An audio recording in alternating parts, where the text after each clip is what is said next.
Y'all better buckle in, cause this is gonna be a long one. Today, we're gonna be rebuilding the Houston Texans, a team with one of the lowest all-time winning percentages in the NFL for 10 seasons. And we're gonna see if we can turn them into a legit contender like they were not even that long ago. And we're also gonna get to see at least half of the careers of players like CJ Stroud, Will Anderson, Derek Stingley, Jalen Petrie, maybe even Tank Dell if he turns into a really good player for us. So even though it has been rough for the past few years for the Texans, this is a team with a lot of potential, and we're gonna try to reach that today. But super quick, again, I'm gonna keep this intro as short as I can. Thank you for 13K. We're still growing really quickly. We actually passed 13K by a decent amount, and let's see if we can get to 14K, and we'll do maybe another 10-year rebuild if y'all would want to see that. This is my special video for 13K, I guess. Even though I've kind of been doing like all special videos lately just because I love them. So subscribe if you want to be an OG of the channel while you still can be one. The time is running out because we're growing really quick, obviously. And plus, it'll help you see more of my banger rebuilds because that's all I upload. And take like 2 seconds to drop a like on the video. It really helps out the channel more than you could even imagine. We've been doing really well with all the like goals lately. Let's see if we can get to 1,500 likes for this special extra long video. And I would say I'll do a special video if we hit that, but like I do all special videos anyways, so just like the video to make me happy.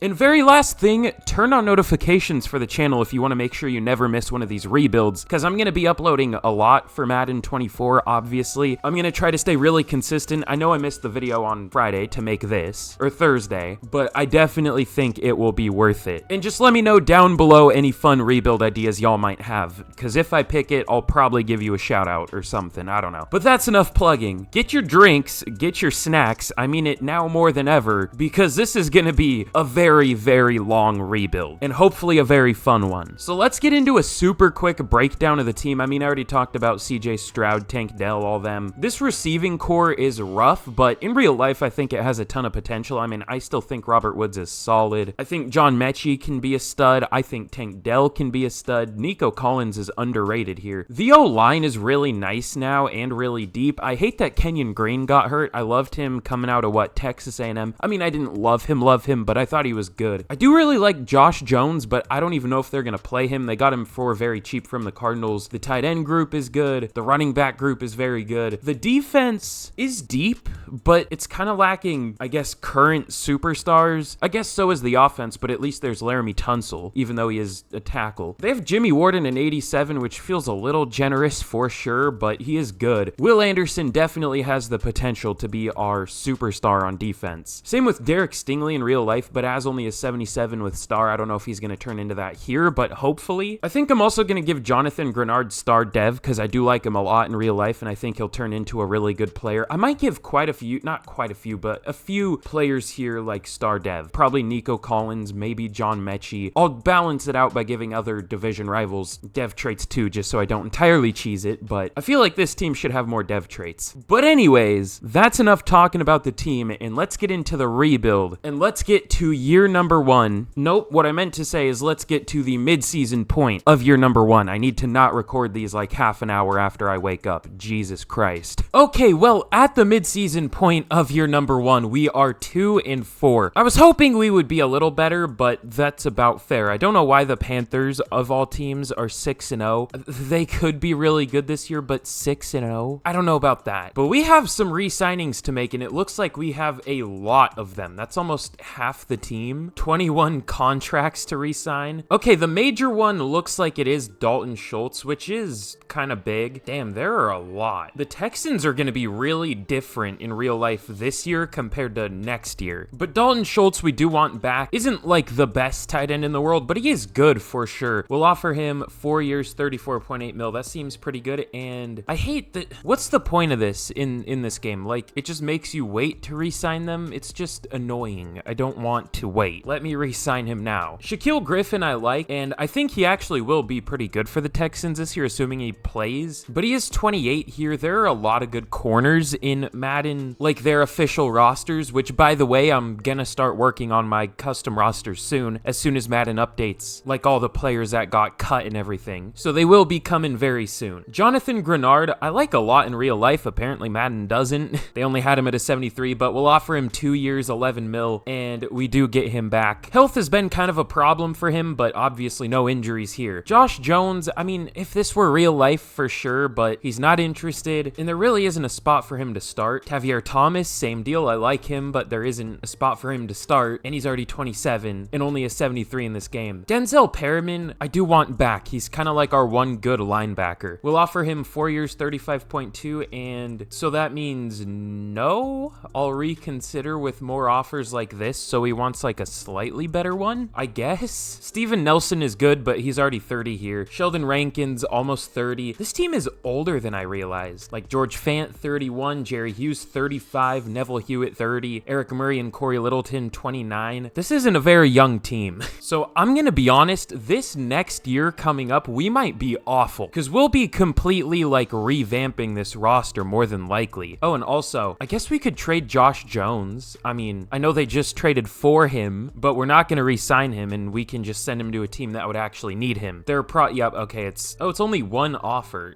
Okay, so with that, we'll get to the end of year number 1, and hopefully we can finish pretty decent. We'll see what happens. Dog, Madden will never beat the dog shit game allegations. Like, we finished 7-10. If you've seen my recent videos, I don't even know how many times we finished 7-10 in the last 2 rebuilds I've done. I would bet if we did like 8-ish seasons, counting this one, it's probably been like 5 of the seasons we've gone 7-10. Why? Why is this game like this? Where did this thing even come from? Why is 7-10 the record that I always end up? I guess it's better than being like absolutely terrible. I mean, I know our picks won't be as good, but we don't have a first anyways, so it doesn't really matter. Our defense was actually really good, almost top 5 for points allowed per game. But let's check out some of the season stats. CJ Stroud was okay-ish. Only 3,500 yards, 25 touchdowns is meh. The picks, that's a lot of interceptions. I don't love that, but he was okay for a rookie. Dameon Pierce was a monster, almost 1,400 yards, 4.7 per carry, 11 touchdowns. John Mechie with 1,000 yards, 12 touchdowns. Other than that, though, it was meh. The blocking was fine. Kenyon Green wasn't very good, though. Oh yeah, and we traded for Davis Long, by the way. The Dolphins offered us David Long in a 7th for like George Fant. I don't know why they wanted to do that, but I took that in a heartbeat. I normally don't accept those kind of trades because they're not realistic, but I don't care. This isn't even necessarily a realistic rebuild. I just like to keep mine realistic because it just feels weird to have, you know, a completely different team by the end. I guess we will anyways, but still. I like to make it a little challenging. But tackles for loss, we had 15 for Anderson and Rankins, and then 13 for Grenard and sacks. 8 for Will Anderson led the team, 7 for Rankins. Only 4 for Jonathan Grenard, though. That's not great. 3.5 for David Long. I don't know if those were with us, though. I didn't mean to close out of that. And then interceptions, we had 4 for Derek Stingley and Jimmy Ward, and then 1 for a few players. But MVP goes to, oh my god, you would never guess what the top 2 is. It's Patrick Mahomes winning it and Dak Prescott at number 2 with Lamar at number 3. Lamar is always up there too, by the way. I need to start predicting him being in the top 3 all the time too. Offensive Player of the Year, of course, goes to Lamar. Defensive Player of the Year goes to Max Crosby. I feel like that always happens too. No Texans up here. Offensive Rookie of the Year goes to Rashee Rice. CJ Stroud at number 5. Tank Dell at 6. And Defensive Rookie of the Year does go to Will Anderson. We'll take that. So despite not being great this year, I will definitely take Will Anderson winning Defensive Rookie of the Year. That's pretty massive. But with that, let's get into the offseason. And hopefully the team doesn't fall apart too bad, but even if it does, I mean, it's a 10-year rebuild. We're in this for the long haul. I feel like this Super Bowl also happened in like a recent rebuild, maybe the last one, because I remember saying these are 2 teams that are good in the regular season, but they can't seem to do much in the playoffs. The Cowboys beat the Bills 37-35. Feels like deja vu every time I do a rebuild. But in terms of re-signings, obviously still all the same players we had here. Is Dalton Schultz going to accept this now? I mean, the last time I had this scenario, the player did end up accepting it later, and he doesn't. Why?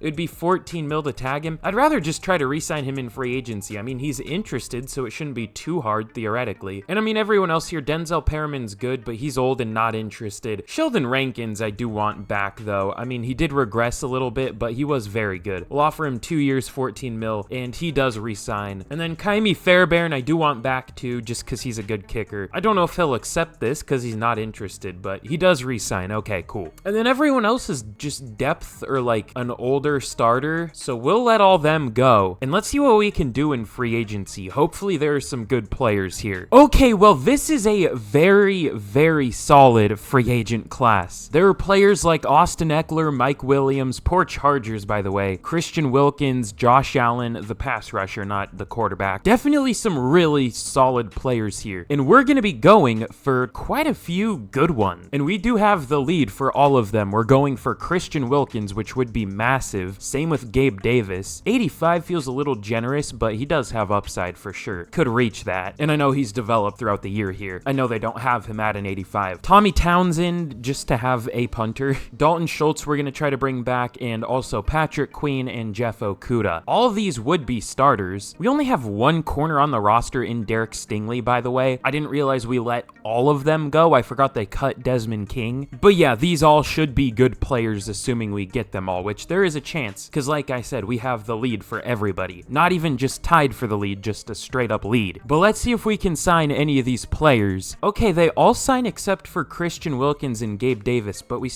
do still have the lead for both of them. But we get Townsend, Schultz, Queen, and Okudah. We get all the players that do sign a contract. So either way, I would call this a W free agent class, but obviously the two big ones are still yet to sign. So let's see if we can sign them now. They do sign. It was kind of concerning that Wilkins didn't sign even though we had 5 bars of interest. Sounds like a Christmas song. Fucking 12 Days of Christmas or whatever. I don't know. Either way, we get Christian Wilkins and we get Gabe Davis. Okay, that's massive. And what's the team looking like? Obviously, we're going to move Wilkins inside to defensive tackle. There's no way the Dolphins let him go in real life, but I mean, somebody had to sign him here, so why not us? You know what I mean? We're still only an 80 overall, surprisingly, but adding Gabe Davis, bringing Dalton Schultz back, and then obviously adding Patrick Queen, just all the players on defense in general is massive. We should even be an 81 after I move like either Queen or David Long to outside linebacker and then Wilkins to defensive tackle. I don't know why I'm burping so much, kind of hurts. But either way, after a big free agent class, let's get to the draft. Oh yeah, we do have a first round pick. This must still be from the Browns, I guess. Yeah, how long do we have their picks for? Is this the last year? Nope, we still have one next year. Okay, next year is the last year we still have their picks. Good lord. Unfortunately, the Browns were pretty good this year, apparently, because we only have the number 28 pick. But what do we want to do with this pick? I kind of think we need D-line. We also do need corner pretty bad, though. Junior Woodson looks pretty good. Ooh,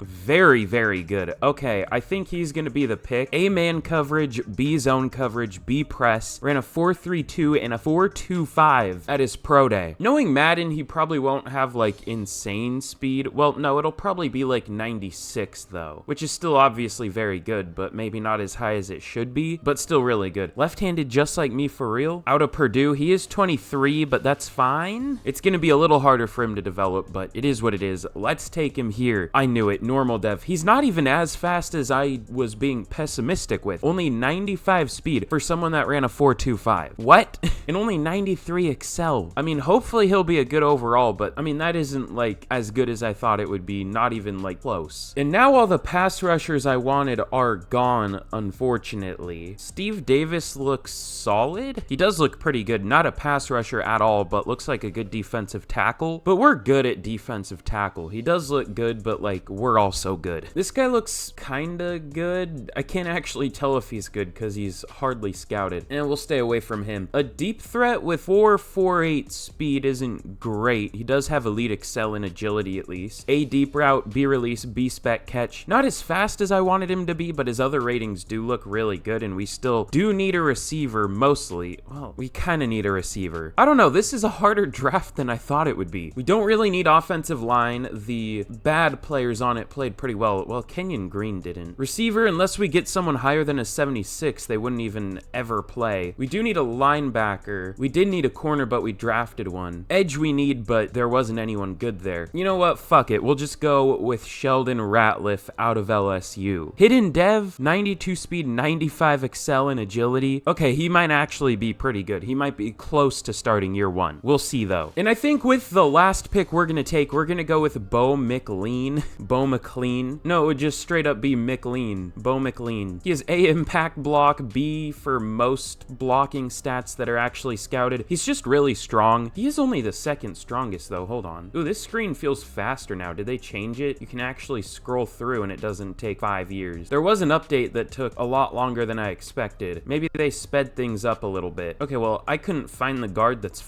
stronger, so I think the game's lying to me. But let's just take Bo McLean, and he does have hidden dev, 92 strength, 84 excel, 75 agility for alignment is kind of crazy. We'll take it, and he might even start year 1. We'll see. I like Kenyon Green a lot in real life, but now I don't know if he's even going to work out in real life because he did just get hurt for the year. He didn't look great last year necessarily, so we are unfortunately replacing him here, but I think we might just simulate the rest of this out. I might make a few more picks, but I'll see y'all for the draft recap. Okay, well, we had a fairly good draft, at least our first 3 picks. I did make the pick of Darian Jeffrey, and he is not very good. He looked better when I was scouting him, but even then he didn't look amazing. Ugh, no. But Junior Woodson is very good. 79 overall, 95 speed, 82 man, 74 zone. Not as crazy of ratings as I was thinking when I was picking him, and of course no dev trait, which sucks, but he is still good. Sheldon Ratliff is a 75 overall, so he's like a borderline starter. I might just start him just because he is a rookie and he can win like offensive rookie of the year. He might have superstar dev or something. I know Tank Dell is a little bit of a fan favorite right now. I like him a lot too, but we'll see. And then Bo McLean is a 75 overall. That was a really good pick. And then Jeffrey was not. And then I don't know what the hell the CPU did. They did actually get a good linebacker, or well, I use the word good loosely. He is a 69 overall, nice, but also not nice because he isn't great, but he might start, which is depressing, but we'll see. So definitely a very, very solid draft, at least for the first 3 picks. I mean, we might have even gotten a family member of like Rod Woodson and Charles Woodson. I mean, it's the right position. So even though he doesn't have a dev trait, maybe we got a monster in the first round. But here's a look at the team heading into year number 2 of the rebuild. Up to an 82 overall already. We're doing pretty good. I guess it's only like 3 overall higher than last year, but I kind of thought the team would fall apart a little bit, but we're even better than we were. And we got a lot younger too. I love our receiving core now that like a 77 overall doesn't have to be the wide receiver 1. It can be Gabe Davis. I still don't feel great about Gabe Davis being the number 1 receiver, but here he's up to an 86 with morale, so I feel solid about that. Hopefully Dameon Pierce can have another monster year. Hopefully CJ Stroud can do better. Hopefully the O-line can do pretty much as well as they did last year. It did all right. And then here is a look at the defense, obviously with Will Anderson up to superstar dev now. I love the addition of Woodson at corner. We have a great corner trio with Derek Stingley, Woodson, and Jeff Okuda. Well, I use the term great lightly because the highest overall is an 80. I guess an 81 with morale, but still. Hopefully Christian Wilkins can be a big addition. The linebacking core is looking nice. Divine went up to a 72 at outside linebacker from a 69 at middle linebacker, so that's pretty good. But yeah, the team in general is looking a lot better. I'm still concerned about our pass rush on defense, but hopefully Will Anderson can carry, and hopefully Wilkins can do well, but I don't know. Sometimes some players just don't do well in this game. I don't know why, but that's how it is. But anyways, let's get to the midseason point of year 2, and hopefully we can do better than last year. But year 2 doesn't always go great. Okay, well, like I said, year 2 normally doesn't go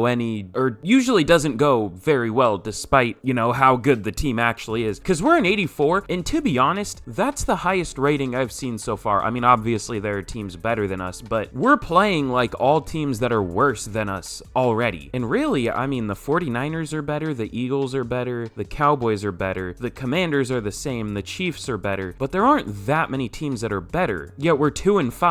Bruh. We have some upgrades here. I thought I have I do have auto upgrade on. We'll take the upgrade for Jalen Petrie though. Who do we have to re-sign though? It's probably gonna be hard because we do suck right now. David Long. Nico Collins is a backup now. I mean, he's even better than a 74 in real life. I think I have him at like a 77 in my custom rosters. Jimmy Ward is here, but he's gonna regress after the year, so we'll wait to re-sign him. Derek Stingley. Oh, that's just the 5th year. Never mind. So honestly, this isn't too bad. I do want David Long back though. We'll offer him 4 years, 33 mil, and he does re-sign. That was easy. And then everyone else will just wait on or just not re-sign straight up. So with that, that's literally all there is for us to do here. And let's get to the end of year number 2. Okay, well, in year number 2, every team finishes 8-9. I love this game.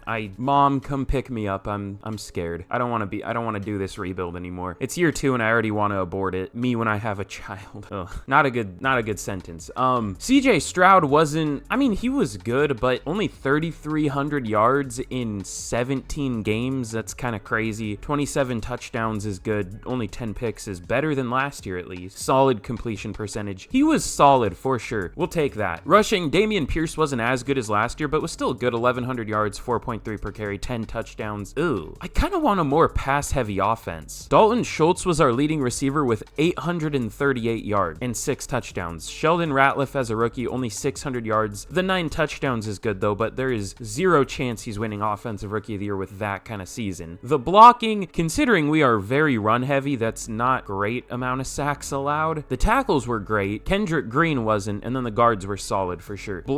On defense, Patrick Queen led the team with 119 tackles. Tackles for loss, we had a lot, led by Sheldon Rankins with 15. And sacks, I see something weird. It was Sheldon Rankins that led the team with 9.5. You're telling me Sheldon Rankins got more sacks than Christian Wilkins and Will Anderson? Almost more than Wilkins and Anderson combined. I mean, it was 11.5 compared to 9.5. That's so fucking stupid, dude. It's unbelievably dumb. He almost had more than Christian Wilkins, Will Anderson, and Jonathan Grenard combined, because Grenard only had 1 sack on the season. 1. I'm sure he had a sack when he played like 5 snaps and then got hurt last year. Like, I know I complain about this game so much, but like, you have got to be fucking kidding me. That is absurd. But interceptions, we had 3 for Patrick Queen and Derek Stingley, 2 for Jimmy Ward and Jalen Petrie, and then 1 for Junior Woodson as a rookie, who put up decent stats as a rookie. That's a lot of tackles. 3 tackles for loss and a pick. But let's check out yearly awards. Let me guess the top 3. The top 3 will consist of at least one of the 3 out of Dak Prescott, Patrick Mahomes, or Lamar Jackson. But now that I say that, it won't. But, oh, it was 2 out of the 3. Dak wins MVP and Patrick Mahomes at number 2. And then Josh Allen up there. That's the 4th guy that's always up there, which at least Mahomes and Allen make sense, and Lamar mostly. But fucking Dak Prescott. I hate this game.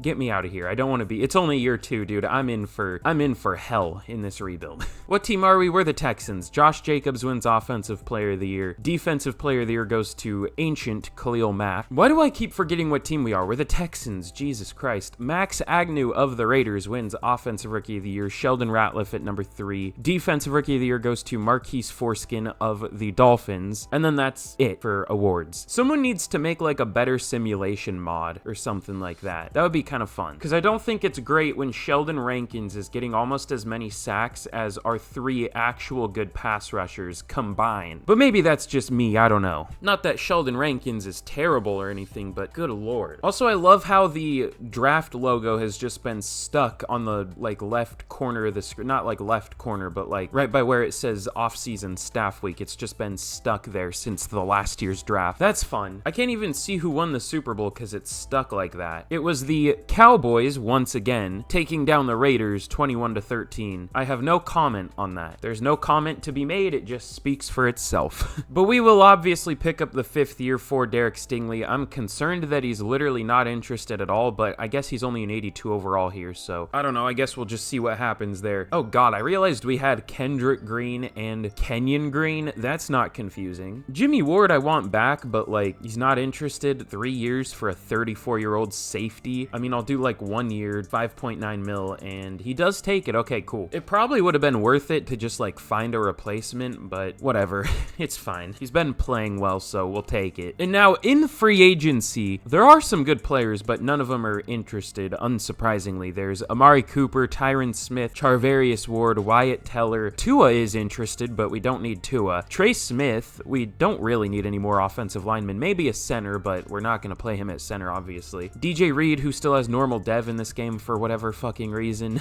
D-Hop reunion? Question mark? I mean, I would be down. I don't know how Texans fans feel about him, but I wouldn't see why they would be too mad at him or anything, so we'll try to bring him back. Isn't Zadarius Smith, like, weirdly good in this game? Well, I think he was last year, but, he was fine last year, but 2 years ago he had 3 sacks. I'm okay, thanks. Let's just go for DJ Reed, too. I mean, we might as well. We'll just replace Jeff Okuda with him. But I think those are the players we're gonna go for in free agency, D-Hop and DJ Reed. I wanted a pass rusher, but there wasn't anyone crazy, so let's see if either of these two do sign. They both sign, and we get both of them. That was pretty easy, and now the team is looking even better. Goddamn trains, bruh. But, I mean, we're looking fucking nice. We still need a center for sure, obviously, but, I mean, our receiving core is really solid. Maybe too many players now. I might trade somebody. We'll see. But yeah, I definitely want to look for a center. Dalton Schultz went up to Superstar Dev, which is kind of fun. And then on defense, obviously, Jimmy Ward went up to Superstar, and Jalen Petrie went up to Superstar, but I think in the draft, our two main positions to look for are going to be center and some kind of pass rusher, because we need more than what we have gotten from the pass rush other than Sheldon Rankins. So with that, let's get to the draft, and let's try to make this like a legit contender, even though I know it won't play like one. Okay, in the draft, we do have the number 11 overall pick, the Bucks with the number 1 pick. I guess it's just Tom Brady's former teams at the number 1 pick every year. Quit? Did I press B? I'm fucking brain dead. But let's simulate to our pick at number 11. We also have 13. Oh, this is our actual pick. Okay, that makes sense. Or 13 is, I don't know. Probably 13 because we were 8 and 9. But then again, I have no fucking idea, nor do I really care. I just said nor. Fucking nerd ass. Why does every player I want look like shit, dude? We need a power rusher for our scheme, but, or no, well, do we need a speed rusher or a power rusher? Hold on, let me check.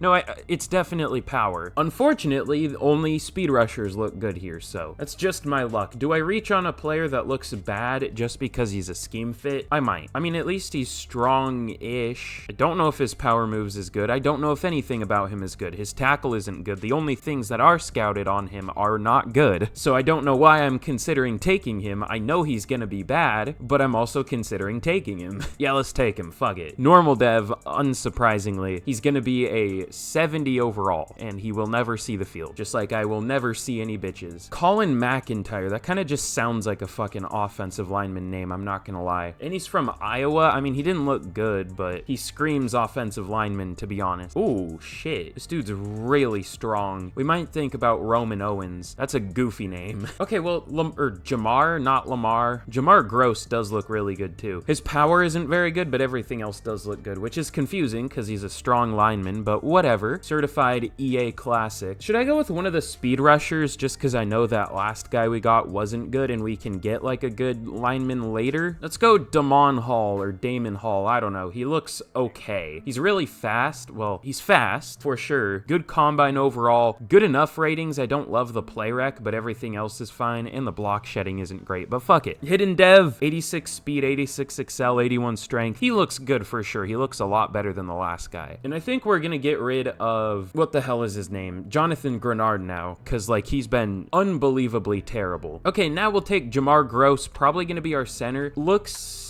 solid, like I said, so let's just take him. Hidden Dev, 90 strength, 79 jumping, for whatever that's worth. Looks good. Should be a good center. Probably like a 72-ish overall, I don't know. I do kind of want to look for a safety to eventually replace Jimmy Ward, but I don't know if there's going to be a good one, to be honest. Yeah, I don't know. None of them looked very good, so I think I might just simulate the rest of this out, and we'll see what kind of players we ended up with. Hopefully some good ones. Okay, we actually didn't do too bad in the draft. Cordell Burris is a 75 overall. That's better than I thought he would be. Would have been a lot better if he, you know, had a dev trait, but 82 power moves as a rookie is very nice. That's going to generate a whole 2 sacks on the season. I can't wait. 82 speed, 88 excel, 84 strength. He does look really good. I'm surprised he's only a 75. Damon Hall or Damon Hall or whatever the hell his name is a 75 overall as well with hidden dev, so he's better, but for our scheme, Cordell Burris is better. Hall will only be like a 70-ish as a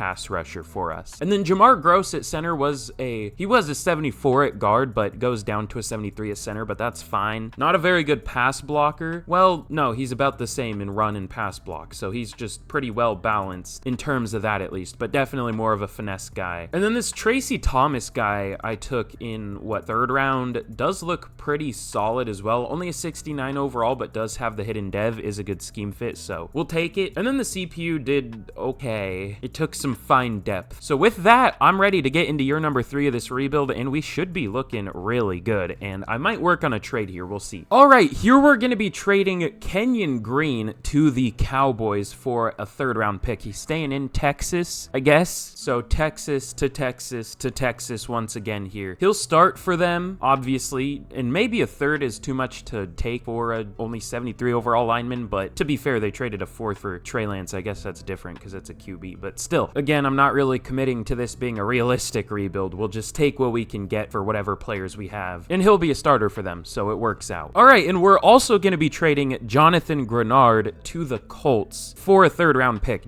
Again, for like the millionth time, I like him in real life. He just blows absolute big meat here. Like, he sucks for some reason. It's not like he's a good overall here, to be fair. I think he should be a higher overall, but still, I think a like 76 overall player would get more than 1 sack in an entire starting season. I'm complaining a lot in this rebuild already. This shit's driving me insane. I need to like take a breather or something. Should I trade Jeff Okudah? I mean, he's a good fourth corner to have. We'll stick with him. But here we are heading into year number 3. We went down to an 83 for some reason, even though we only got better. Maybe like morale wore off. I don't know. But we're still looking really good. Obviously, we added DeAndre Hopkins. We added Jamar Gross at center. Finally remembered a rookie's name. Be proud of me. And then on defense, Quay Walker was just chilling here in free agency, so I picked him up. We obviously signed DJ Reed too. We drafted Burris and Hall off the edge. So hopefully at least one of them can do pretty well. I don't know, usually year 3 does go pretty well, but now that I said that, we're gonna absolutely suck, so I can't wait. But with that, let's get to the midseason point of year 3, and hopefully we can do better this year, but you never know. Okay, well, at the midseason point of year 3, we are 4-3, doing really well here, surprisingly. I don't know why I'm being so fucking angry at the game in this video. I've done enough. I've seen enough of Madden 24. It's gonna be a long year, but hopefully the videos will be good. Hopefully I'll stop complaining eventually. We'll see. But we have some re-signings to make, and we don't have a lot of money. We only have 17 mil, and we have to re-sign Jalen Petrie, Damian Pierce, Quay Walker we could do without. I mean, he's just the third linebacker anyways. John Mechie, same deal. We have replacements there. Jimmy Ward's here, meh. Sheldon Rankins I do want back just because he's been such a monster. I mean, it isn't really deserved that he's done so well, but he has. But Jalen Petrie I definitely want back. We'll offer him 3 years, 17 mil. That's not too bad, and he does take it. Damian Pierce we also obviously want back. 5 years, 41.5 mil, and he does re-sign as well. And now we have 4 mil to work with, and we can't bring anybody here back. So, sucks to suck, I guess. But, I mean, these are all replaceable players that we would be losing. We'll obviously pick up the 5th year for these two later on in the season when we actually can. But again, that's all for us to do here, so let's get to the end of year number 3. God, I love this game. We finished the season 8-9 after being 4-3. I mean, I guess that's close. I mean, we were barely over 500, barely under 500 at the mid-season, or at the end of the year. But still, I thought we were going to be a playoff team this year, but apparently not. I did switch the offensive playbook. I don't like our offensive playbook. I switched it to KC, so hopefully that can be better. Also, I've gotten like a million comments that are like, bro, how do you not know that you need to switch your offensive playbook to, or your offensive scheme to match the offensive playbook? I mean, not all of them are like fucking weird like that, but I've gotten like a million comments telling me to match the playbook in the scheme. I know that. I am aware.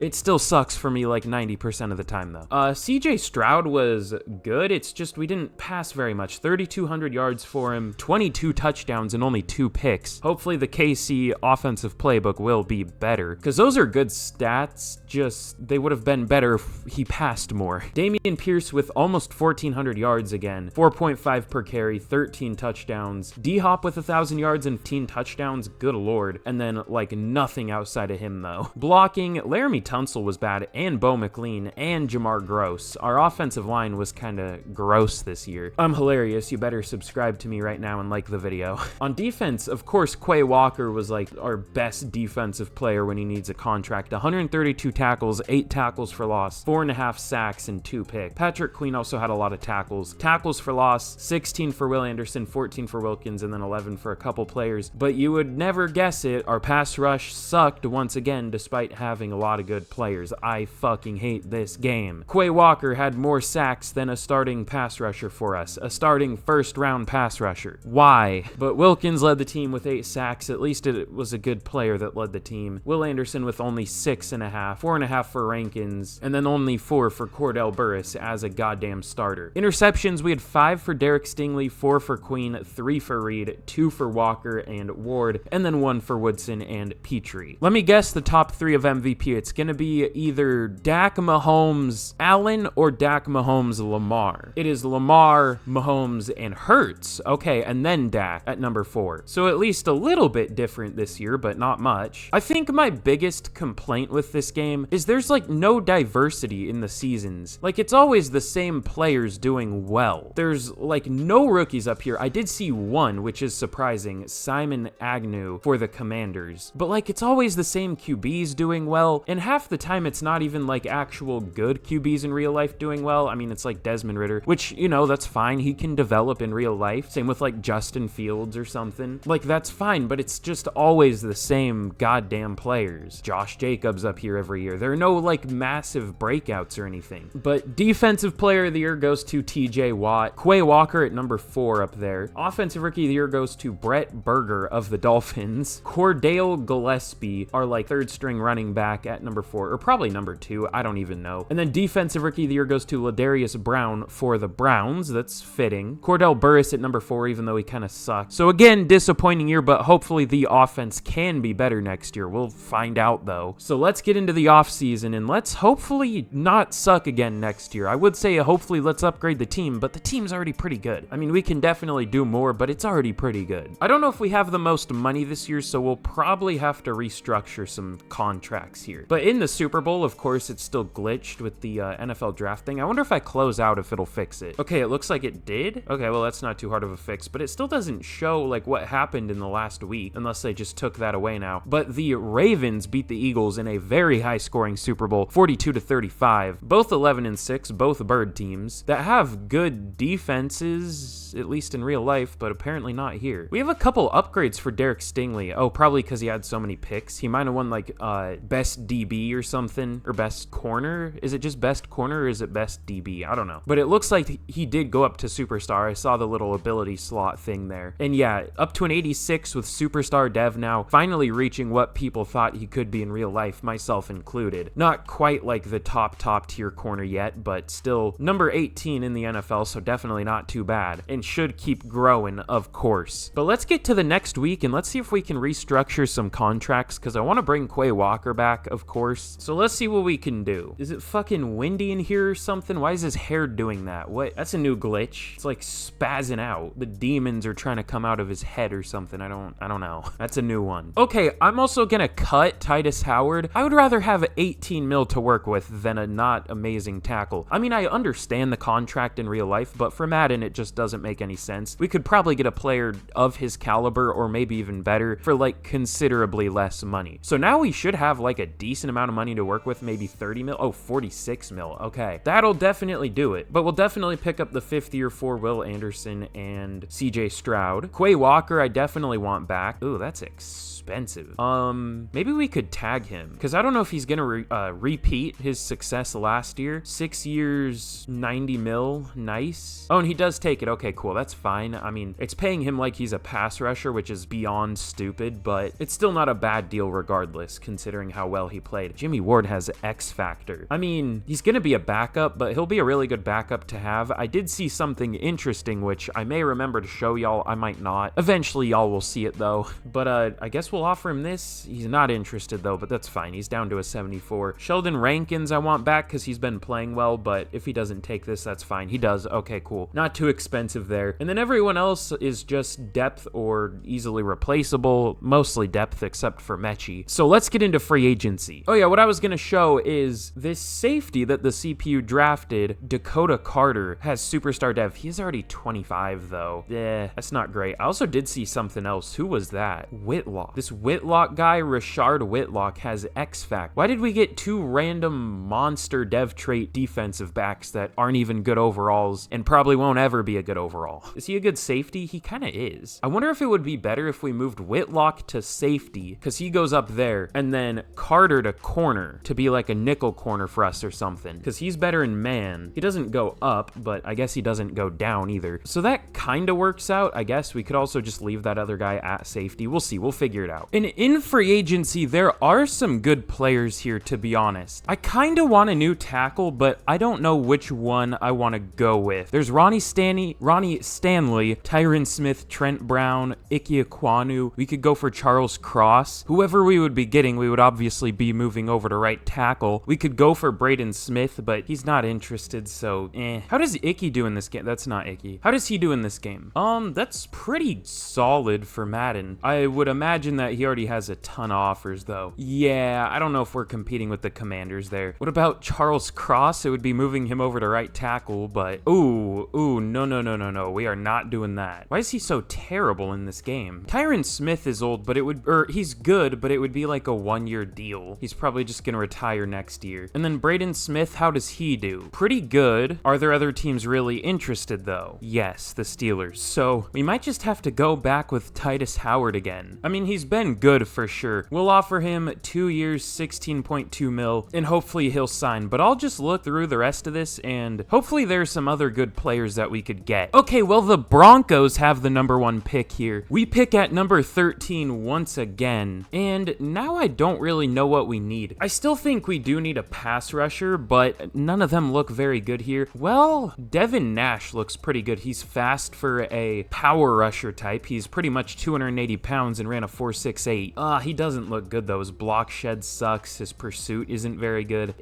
There are a lot of pass rushers here, but none of them look insane. Carlos Gregory actually kinda does, but does he though? I don't know. He ran a 4.64, a 4.59 at his pro day. He has A awareness, play rec, pursuit, hit power, hopefully A power moves. I wish that was scouted. Of all things, you're gonna scout for a pass rusher. You don't scout one of their, like, either finesse or power moves, especially, you know, the one he's good at, the power moves. Like, what? But you scout their zone and man coverage when that's not where they're gonna be playing? Hello? And they're catching? Bruh. There should be, like, a priority list for, like, the stats you scout, the CPU scouts first for each position. Or more, like, each archetype of position, too. Like, if it's a pass rusher, a power rusher, start with power moves. And then maybe, like, finesse moves, block shed, awareness, play rec, pursuit, tackle, like, some order like that. Bruh. But anyways, he is 23, which is a little concerning, too, but he does look good in general. I don't have much faith that he'll be great, but we'll take him anyways. Of course, normal dev, not as fast as I thought he would be either, but hopefully he'll be decent. We'll see. And now in the second round, we might just take the same position. I mean, is that one guy still there? No, he's gone. Okay. Now there are no good pass rushers, like, at all. The inside linebackers are looking pretty good, though. Ooh, a 4.44 at his pro day was only 3rd in the class. What kind of freaks do we got here? Oh, this dude skipped combine. That's interesting. Or didn't get invited. I don't know, one or the other. He does look good, though. His coverage isn't good, but I might take him later, to be honest, just for fun. Okay,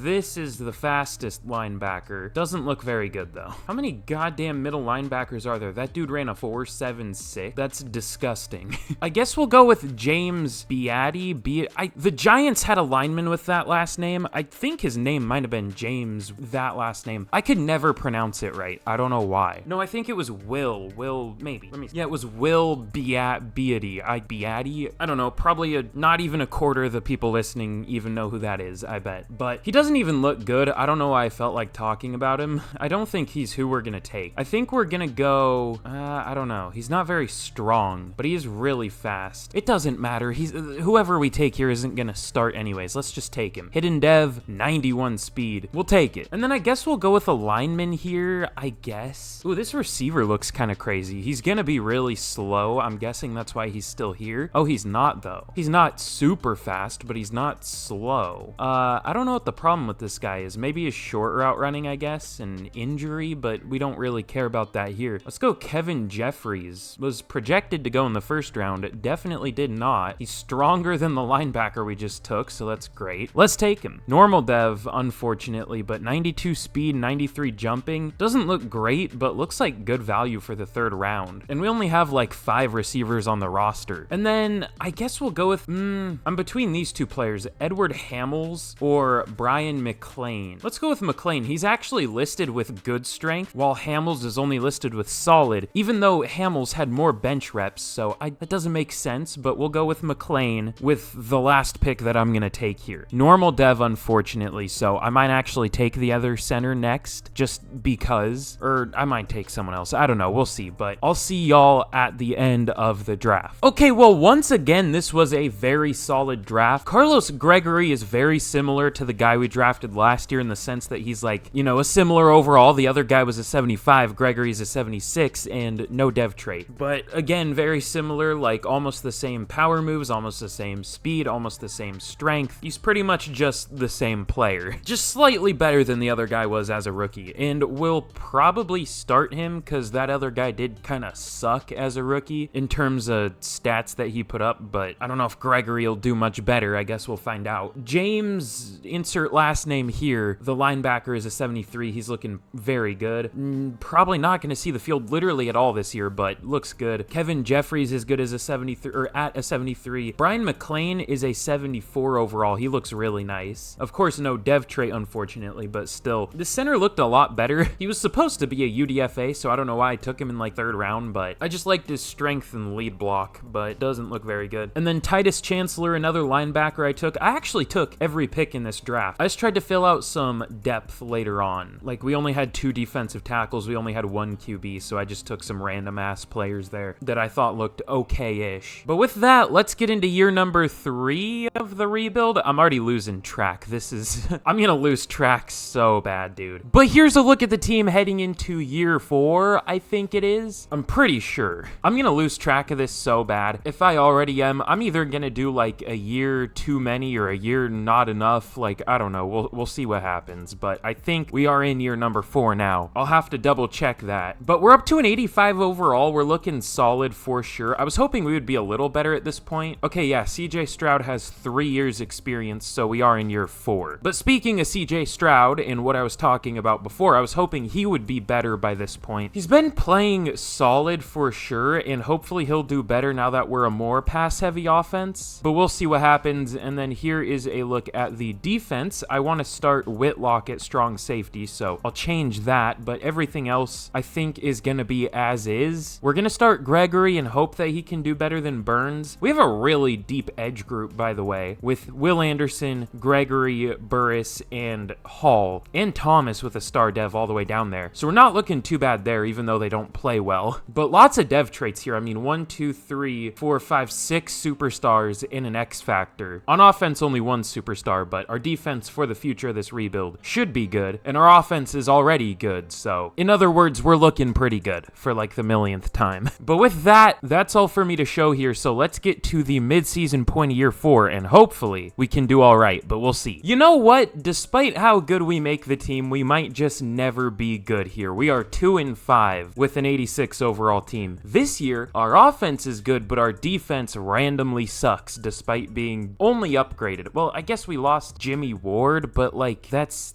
it. Where does an 86 rank in the NFL? I am curious. Am I the only one that complains about this game this much, by the way? I probably am. I complain a lot, but am I the only one that feels this way about this game? Like, I know other people shit on it a lot, but am I the only one that thinks Madden, the simulation, is almost the worst part about the game? I think there is 1 team better than us. No, 2. 2 teams that have a better roster than us, but we are 2-5. Yay, I love it. But we have some re-signings to make. Who's gonna be here? It's Derek Stingley, who's not interested, and DJ Reed. Tank Dell is a backup now. Laramie Tunsil I definitely want back. We'll see if he regresses after the year. Shaq Mason too. He'll definitely regress though. We'll try to get Derek Stingley back. Oh, he's really not that expensive. We'll offer him this 6 years, 82 mil, and he re-signs. Okay, perfect. DJ Reed, again, not very expensive. 2 years, 17 mil. Sounds good to me. I didn't need to up that to player friendly, by the way. I don't know why I did that, but it was cheap anyway, so who cares? Laramie Tunsil we will wait on, because that is almost 30 million per year. year. Yikes. We don't have that kind of money exactly, so we couldn't even re-sign him right now if I wanted to. Shaq Mason, like I said, we'll also wait on. We might re-sign Sheldon Rankins. Junior Woodson's here. I don't know if we're gonna pick up his 5th year. He hasn't really developed, obviously. Normal Dev is a big killer in this game. Like, he's only gone up, what, 2 overall in like 3 years or 2 years or however long it's been? That's not great. But speaking of not great, hopefully we can rebound this year. Hopefully we can at least get close to making the playoffs. I don't know. I want to make the playoffs with this team because we are literally tied for the 3rd best roster in the NFL, but we're playing like one of the worst teams. So I don't know. There's not much I can do about that. So with that, let's get to the end of year number 3, or year number 4, whatever year it is, and hopefully we can make the playoff, but I doubt it, considering we already almost have too many losses. Are we serious here?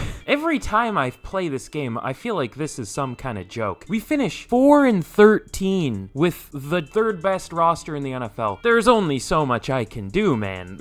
I'm doing all I can to make this a good roster, but Madden is just continually fucking me. About to upload these videos on Pornhub.com. CJ Stroud was solid this year, 4,200 yards, 30 touchdowns. The picks were definitely high, but other than that, he was really good. If he had like 7 picks or something, that would be a really nice season. He was still good though. Dameon Pierce with just over 1,000 yards. What was the problem here? He did well too, 9 touchdowns, 4.4 per carry. D-Hop with 1,000 yards. Isn't that the same amount of yards he had last year? 1,073? Oh no, he had 1,061 last year. Why did I think it was what? I thought that's what it was. I guess not though. But Gabe Davis almost 1,000 yards. Dalton Schultz little over 900 yards, 9 touchdowns. Tank Dell was solid for sure. I didn't even know I was starting him, to be honest. I thought it was John Mechie, or wait, do we not even, we don't even have John Mechie anymore. I recorded that part this morning, so I can't even remember what I did an hour ago, let alone this morning. Laramie Tunsil was horrendous, same with Titus Howard. Well, he wasn't horrendous, but actually by Madden standards, that's a solid season, but for real life, that would be bench-worthy, borderline. The interior wasn't great either. It looks like our offensive line just massively let us down. Speaking of massively letting us down, we'll get to that in a second, but Queen led the team with 133 tackles. Tackles for loss, we had 23 from Will Anderson, 13 from Carlos Gregory, and sacks, 6 from Christian Wilkins led the team at a 91 fucking overall. Cool. We are paying him like $5 million per sack that he's getting. I mean, not actually, but it's close. I mean, I know that's not his only job. He's a run defender too, but still. Will Anderson, I guess, put up a lot of tackles for loss, but 5 sacks from a 90 overall? Are we serious here? Is this a joke? Carlos Gregory, 3 sacks as a 79 overall? I think I could luck into 3 sacks. Send me on a blitz every play. I could get through unblocked. Could I take down a QB? Probably not, but send me on some heavy blitzes. I can do better than Carlos Gregory did in 1,000 snaps.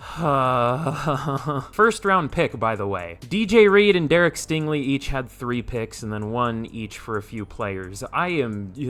This game makes me physically ill. And you'd never guess what the top 3 are, by the way. Patrick Mahomes, Dak Prescott, Josh Allen. I'm losing my mind. I feel like this is the movie, what's the fucking movie? Groundhog Day? I don't know, I've never seen it, but he like wakes up and it's the same exact thing every day. That's what I feel like I'm in right now. I feel like I'm in hell. I've been banished to hell for all of my sins. What team are we? We're the Texans. I can't even keep track because we're never up here for the awards despite having a fucking good roster. Jonathan Taylor wins Offensive Player of the Year. Why wouldn't it go to a division rival here? Defensive Player of the Year, who guessed it? Max Crosby. If it's not Max Crosby, it's Von Miller. If it's not Von Miller, it's fucking Myles Garrett, who isn't even up here this year, by the way, which is weird. Do you like go to the NFC? No? I don't know. Offensive Rookie of the Year goes to Kendall Wilson. Nope, Vincent on the Broncos. No Texans. Defensive Rookie of the Year goes to Virgil Butler of the Jets. Cool. I almost missed Carlos Gregory. Does he really deserve to be up there with 3 sacks in over 1,000 snaps? I don't think so. I mean, hell, James Houston for for the I almost said the Texans, the Lions last year. How many snaps did he play? He played 140 and got what, like 8 sacks? Yeah, he got 8 sacks last year as some like random undrafted player. Our first round pick had 3 in 10 times the snaps almost. I love this game. It's super well made and I don't want to die when I play it at all. Smile. Let's get into year 5. We might have the number 1 pick or close to it. It's not going to do us any good. I might honestly trade it away, but we have it. All right, who do we have to re-sign though? I know Laramie Tunsil's here, but he just allowed 14 sacks. I think the most in the NFL last year allowed was 11 or something from like Dennis Daly. Is that who allowed the most? I don't know. We have Tank Dell here to re-sign. I don't give a shit. We're not re-signing him. Junior Woodson sucks. Laramie Tunsil was terrible last year, like I said, but it's not like we have another option, but we might not be able to re-sign him. 1 year, 26 mil. He does re-sign, and that's the only player we're going to be able to re-sign here. So no more Shaq Mason, no more Jeff Okuda, no more Tank Dell. Should we accept here for Woodson? It's fucking 15 mil for a almost backup corner. I'm good. I'm okay. I'd rather have the money. Let's actually see if we can free up a little cap right here from restructures and everything, because we do need more money. We might as well get it now so we can maybe re-sign some players here, and then definitely so we can, you know, sign somebody in free agency, because apparently we need somebody. Just like me, for real. Okay, well, we need pass rush, and we're getting it in a big way. I wanted a player that is consistently up there for Defensive Player of the Year, and Greg Rousseau has been up there pretty much every year I've seen. So we're trading Jamar Gross. It was like literally the smallest sliver I could have possibly seen away from getting accepted, so I had to add this Starks guy at safety, and then our number 2 overall pick for Greg Rousseau, and the 30th overall pick. This feels like we are absolutely scamming them. I'm not gonna lie. I am shocked I could get that extra first round pick back. I almost didn't even try to get it, but I'm glad I did, because, you know, obviously a first round pick is a massive amount that I could have just passed up on. And this is with normal trade value. Like, I didn't go easy or anything. I've only done that once in the last rebuild, so I could get every first round pick, made sure that I could get all of them, because that was the challenge. But I definitely think we win that trade. That one was definitely nice. And for center, we have Brian McClain, who's only like 3 overall worse and 2 years younger than Jamar Gross was. So that is a huge upgrade. And I suck with early first round picks. Y'all should know that by this point. If you've seen one of my videos before, I whiff on those early first round picks so bad. But let's see if there's anyone good in free agency that we can afford. Quentin Nelson, he's already 31 here. That makes me feel goddamn old. How old is he in real life? Is he like 26? So yeah, I guess that makes sense, but still, that makes me feel very old. We could go for Brian Branch, but we do have that safety with X Factor. He went up to a 76, I think, from a 72, so he did develop a little bit. Hopefully he keeps developing as the years go on. There isn't really anyone here I'm dying to get, though, necessarily. Broderick Jones is available. I'm guessing he hasn't been great here. That's my guess. Ooh, definitely not. He must have been a backup for the Steelers last year, unless he just randomly had a really good pass blocking season, which I doubt, but maybe. We're seeing real life rookies here too, by the way, like him. I see Matt Bergeron, Tyler Steen, Anthony Bradford, who has developed here a little bit, DeJuan Jones, but I don't know, there really aren't as many good players here as I expected, unfortunately. I guess we'll try to get DeForest Buckner, though. I mean, he is old, but I think he does well in this game from what I remember. There isn't really anyone too interested in him. We do have an easy lead for him, like double the next team over the Chiefs and the Panthers, so let's see if we can get him, and it looks like we do immediately. So even though he is older, that's a pretty big addition to this defensive line. I'm very happy with that. Just a 1-year rental pretty much, but a good 1-year rental. So if we don't get at least like 30 sacks from this defensive line of Gregory Rousseau, Will Anderson, Christian Wilkins, and DeForest Buckner, I'm gonna be so mad.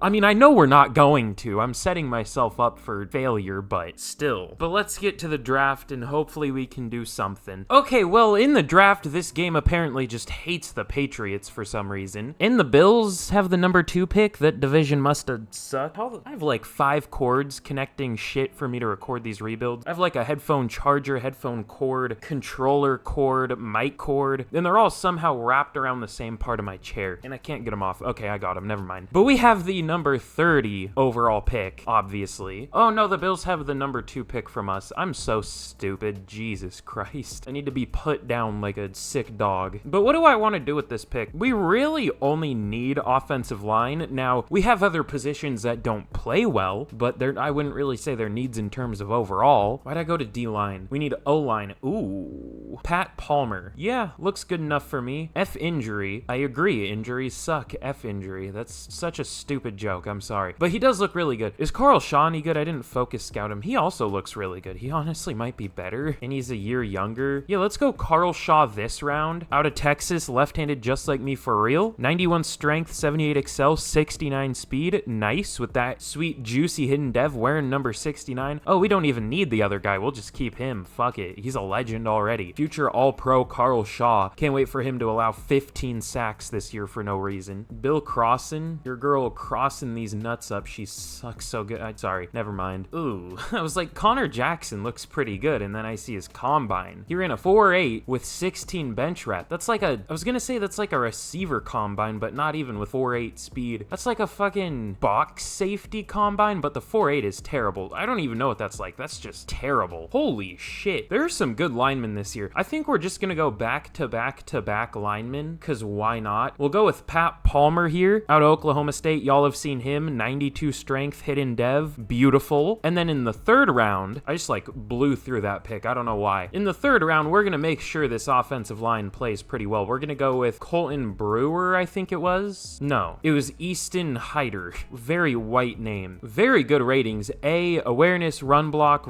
finesse, lead block. Not a very good power blocker, but ran a 4.87 and put up 37 reps at the combine. Good lord. Let's take him. Hidden dev, 92 strength, 76 speed, 82 excel. Our O-line should be good this year. I hope. If not, we'll bench some players and put in the rook. That Hyder guy, I don't even want to say anything. I don't want to jinx it, but he could be good. I'll say that. And now, I mean, wow, that's a long thing at the bottom. I need to just, did that say Teron Armstead? I don't know what that said. I need to turn that off. I don't even have the music on because like, I don't want to get copyrighted, obviously, but I just like leave the music turned. Wait, no, I swore I turned it off. I turned it off. I guess not though. I just have the volume all the way down for it, but I thought I also just switched all the music off, but I guess I didn't. Joel Long. That's a funny ass name. He looks pretty good, honestly. He's a UDFA. We're not going to take him yet, but I will later. So I'll look through. I'll see if there's anyone else we could use, and then I'll see y'all at the end of the draft. Okay, this was an interesting draft. I again took every pick here. I don't know what I was doing later in the draft. I mean, we got some okay players, but the linemen are definitely good. I didn't think Pat Palmer would be the best by that much. He's a 76, while the other two linemen are each 73s. I was gonna say, thought Hyder would be like almost an 80. He's only a 73 though, but yeah, his power's just really bad. Okay, but he's still a starting caliber center already, the number 29 ranked center in the NFL, so we'll take that. Cam Cloud, this receiver I took, is only a 68. Joel Long is a 70. Isaac Hole, this tight end, is a 67, but he does have hidden dev at least. He'll be our number 3 tight end. I was just filling depth down here mostly. Gary Clayton isn't all that good at a 65, but again, just depth. I just picked the strongest tackle I could find, which even then, he only has 84 strength, even though he put up like 35 reps. That doesn't make sense, but whatever. 69 pass block, nice. So I don't know, either way, we got some starters, maybe like 2, maybe, but to be fair, I don't know what else we could have done. If you think about it, add Greg Rousseau into this draft, and that makes it look a lot better. All right, here we're trading Damon Hall and a 5th round pick, also to the Bills, to, I guess, replace Greg Rousseau for a 2nd round pick. We're just scamming them left and right. I don't know why I'm picking to like screw over the Bills, but I am. I don't know why. So that's a pretty good return for a player that is not going to see the field, but we'll start for them now that we took one of their best players. So that's fun. But here's a look at the team heading into year number 5 of the rebuild. Hopefully we aren't as miserable as we were last year. Myself included in that, I guess. It wasn't exactly fun. But super quick, if you haven't already,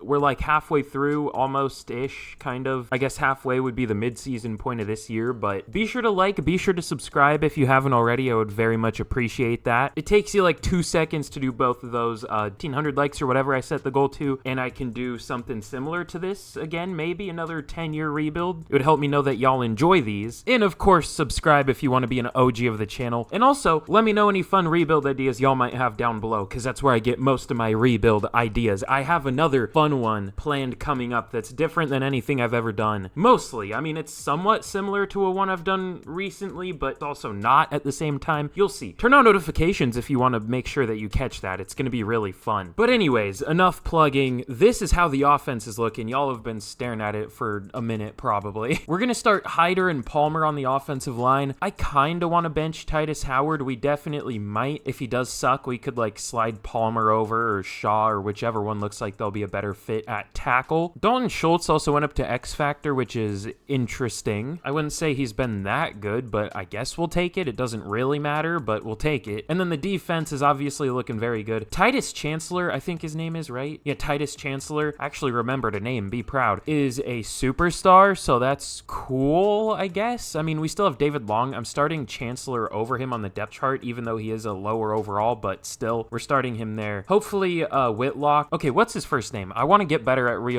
remembering generated players' names. His name is Richard Whitlock. Okay, cool. There's no way I'm going to remember that past right now. I already might have forgot it. No, it's Richard. Okay. Also, wait, Greg Rousseau and Will Anderson look a little bit similar. Not really their head shape. I guess it's just the hair that's similar-ish. And like the expression on their face is almost the same. Both of them look a little dead inside. I think we need to check up on both of them. I would be too after going 4 and 13 last year. Well, I guess Rousseau didn't, but he went from a contender to a 4 and 13 team, so that's understandable. But anyways, I don't know what the fuck I'm talking about anymore. Let's get to the midseason point of year number 5. At least I think it's year number 5. And hopefully, we're doing pretty well, but we'll see. Okay, well, apparently we fixed our problems in the offseason because we are 5-1 at the midseason point of year 5. You love to see it. Our defense still sucks, though. Our offense is good in terms of points scored, but the yards aren't good. Our run D is really good, though, so maybe that's carrying. I don't know, dude. We're 5-1 here. We're looking pretty good. No, I don't want. Well, I do want to quit, but I can't. Gotta do this video. That's a lot of re-signings to have to make, and most of them are not interested. Yikes. Will Anderson, I guess I want back. If we sucked here, I would consider trading him. He's just not good in this game. He has 2.5 sacks at the midseason. Well, he's normally good in this game, I'll say that, but here he just isn't doing anything for us for some reason. Like, what's the point of paying him here? I'd rather get a good player that actually does well than just keep it. What if we swap him? Hold on. Raiders, where are y'all at? I have a crazy proposal. Oh no, we can't afford him. Never mind. Or wait, yeah, we can. Will Anderson for Max Crosby? This is getting really unrealistic real quick, but I don't care. It's kind of fun. What else do they need? They need a defensive end on the other side too. How about Cordell Burris? Doesn't really do much for him. A center, Brian McClain, and then what, like a third? It's definitely going to be more than that. This is such a weird trade. A 2 doesn't get accepted. It might have to be a 1. I took the center out. Okay, that's close. It might be even more value than that. Damn. Is this worth it? I mean, kind of. In real life, this would be an absurd trade. This looks so insane. Assuming Will Anderson did become this good of an overall in real life, like, you know what I mean? All right, here we're trading Will Anderson,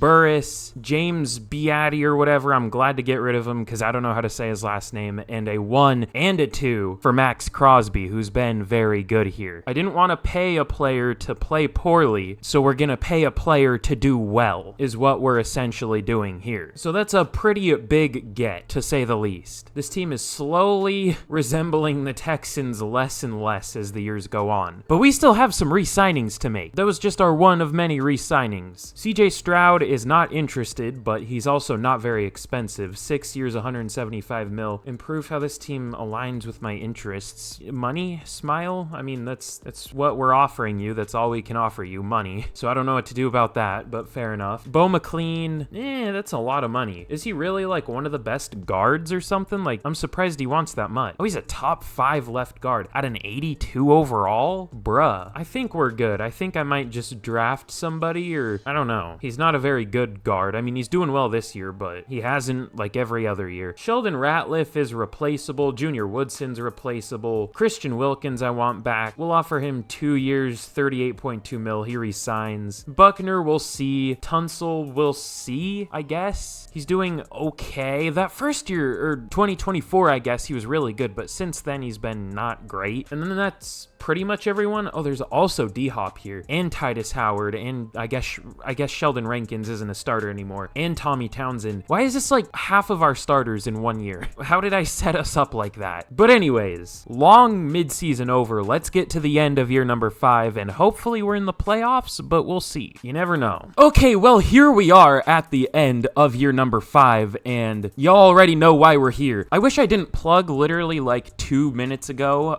This would have been the perfect opportunity. So be sure to like, be sure to subscribe. Let me plug something weird here. Follow me on Twitter. I post on there like every once in a while.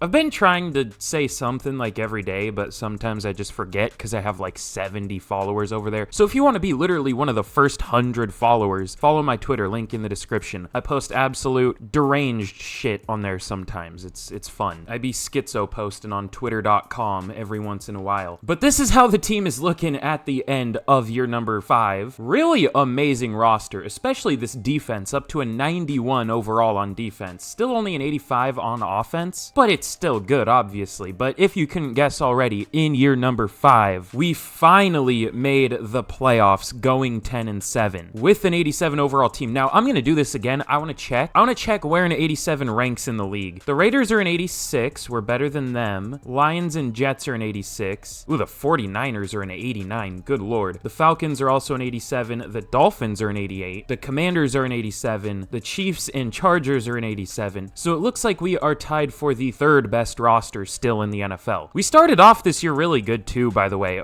I checked a few more games. I simmed them. I forgot to reorder the depth chart after I changed players or traded players. So I had to cancel the simulation. And I saw we were 7-1 at one point. So that means we finished what, 3-6? That's not great, but at least we're in the playoffs. Let's check out some of the season stats really quick though. CJ Stroud wasn't like amazing or anything. Let me check his stats compared to the rest of the NFL. Let's go touchdown. David Quincy of the Vikings leads the NFL. Okay. Dak Prescott up there, literally more than he's ever thrown in his career. I love this game. Yeah, Stroud was tied for 14th for passing touchdowns and had the 5th most interceptions. So he's like probably the 20th best quarterback in the NFL right now. That's not great. He does have a lot of yards, but that's because we're just really pass heavy. A lot of attempts. The 2nd most attempts in the NFL. He's not really doing it for me, I'm gonna be honest. This was the year where I wanted him to have like 35 touchdowns, only like 10 picks or something, but that's not great. Dameon Pierce was great though. Almost 1,300 yards, 5 yards per carry, 18 touchdowns. Cordell Gillespie, like our backup running back, also with 10 touchdowns. Dalton Schultz was our leading receiver with 1,200 yards. I guess that makes sense. I mean, he's our Travis Kelce for the Chiefs playbook, I guess. Gabe Davis with 1,150-ish yards, 8 touchdowns. Sheldon Ratliff with 900 yards, 8 touchdowns. D-Hop didn't do much, though, as the number 2 receiver. Blocking, Easton Hyder was horrendous, but everyone else was fine. Patrick Queen led the team with 126 tackles for loss, 18 for Buckner and Crosby. In sacks, 10 for Max Crosby did lead the team. I don't know how many of those were with us and how many were with the Raiders, but hopefully they were all with us.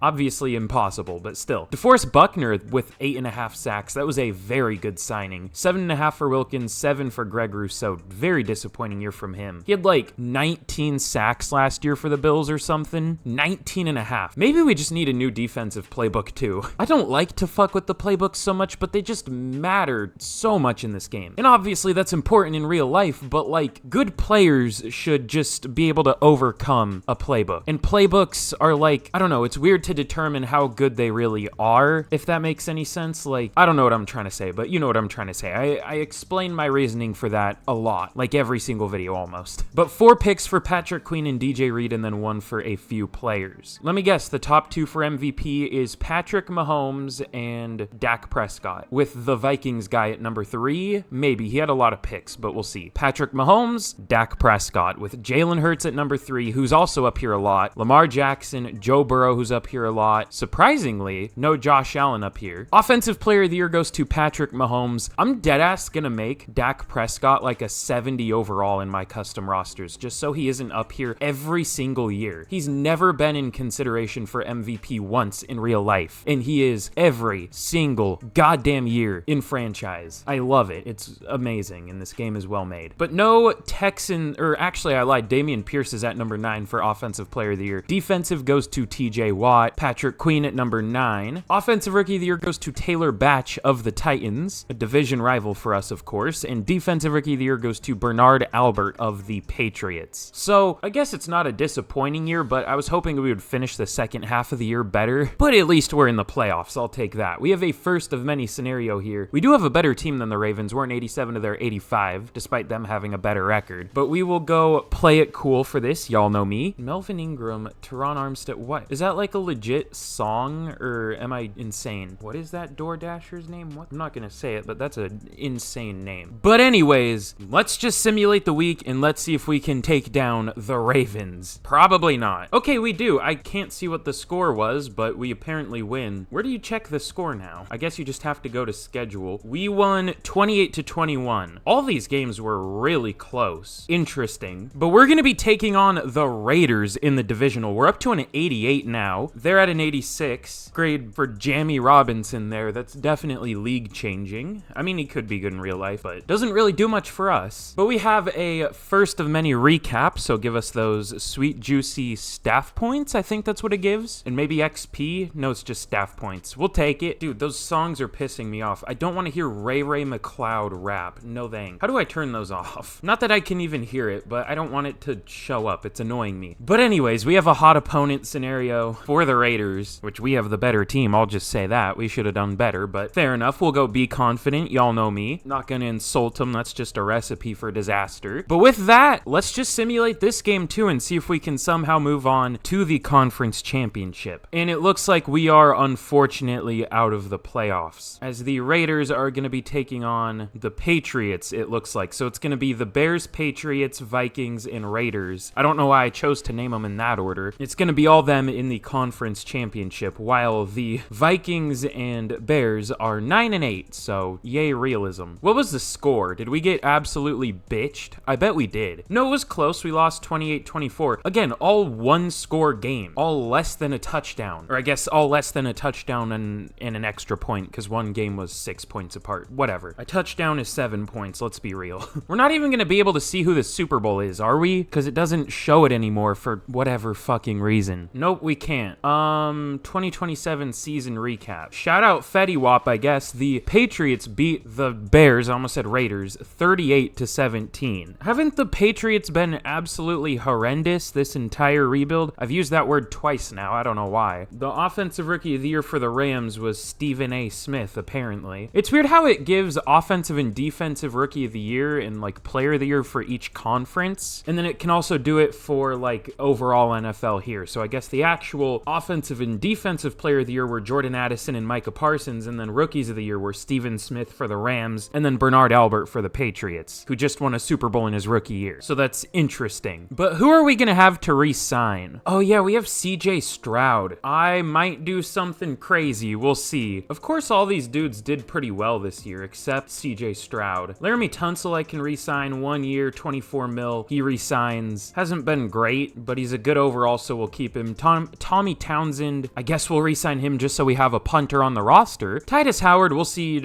if there's anyone else we can go for. He has played pretty well, though. 1 year, 3.6 mil, that's really cheap. He accepts it. And then we'll offer CJ Stroud. He's really not that expensive, though, for a QB at least. We'll offer him very player-friendly, 7 years, 249 mil, and he doesn't take it. So we're gonna tag him. It's 54 mil. That's gonna put us into the negative. Gross. But I have a plan. I don't know how Texans fans would feel about that plan, but I do have a plan. So let's get into free agency and let's maybe work on some stuff. Okay, well, we are gonna be trading CJ Stroud to the Giants along with a 4th round pick this year for only 2 firsts. I was surprised we couldn't get more for him, and a 6th round pick. Surprisingly, at an 85 overall or whatever he is, he was only the 16th ranked QB in the NFL. He wasn't that high ranked despite his rating, while 85 overall in real life is almost top 5, at least for like my custom rosters. I don't know about Madden, but at least for mine. He's had some solid years for sure, but I was just hoping he would take that next step, and he just really didn't this year. He's been throwing a lot of picks, at least these last couple years, and he didn't really make up for it by throwing a crazy amount of touchdowns. This 1 year was really good, and if this was inflated to like 32 touchdowns and maybe like 4 or 5 picks, like around 4,000 yards, that would have been amazing, but we just weren't pass heavy yet that year. So CJ Stroud is now a Giant, and we're going to be looking for a new QB, because I don't know if Theo Bacon is going to get it done. Believe it or not. I mean, you never know, but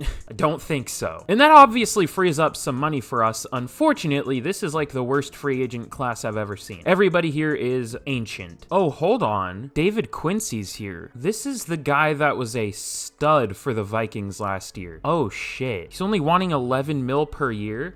Yes, please. I don't even know if he's gonna do that well here, but why not take a chance? He's not very expensive. This guy's also solid too. Ethan Schaefer. Similar numbers to CJ Stroud. Arguably a little better though. This is a wild free agent QB class. Like an MVP candidate in there not getting offers. How the hell did he not get star dev, by the way? He threw almost 40 touchdowns. Like, bruh. But I guess these are gonna be the players we're gonna go for in free agency. JJ Crowder, a defensive tackle with superstar dev at only 25 years old. He's definitely a nose tackle at almost 360 pounds. I want to see, did Buckner retire? I can't remember how long we signed him for, and I didn't see him there in re-signings, so maybe he retired? Yeah, it looks like he did. Unless I just didn't notice him in re-signings, which that sucks, by the way, because he was a monster for us last year. Okay, yeah, it looks like he did retire, unfortunately. But JJ Crowder, assuming we could get him, wouldn't be a bad replacement. Not the pass rusher that Buckner is, obviously, but should be a good run defender. We're also going for this guy named John Sutton to be our number 3 receiver. Honestly, I don't even know if I want to do that. He's already 26. It's not like he's going to become a monster or anything, so we're actually going to not do that. I'd rather just keep the money. We can draft third receiver. We're going for Isaiah Spellman, a solid corner. Again, there are usually really good corners available, so I just talked myself out of 2 contracts. We're going to go for JJ Crowder and then David Quincy, like y'all saw. So let's see if we can sign either of these 2 players. Quincy does accept, but Crowder doesn't. I do want him, though. I don't know if we're going to be able to get him, though. It's going to be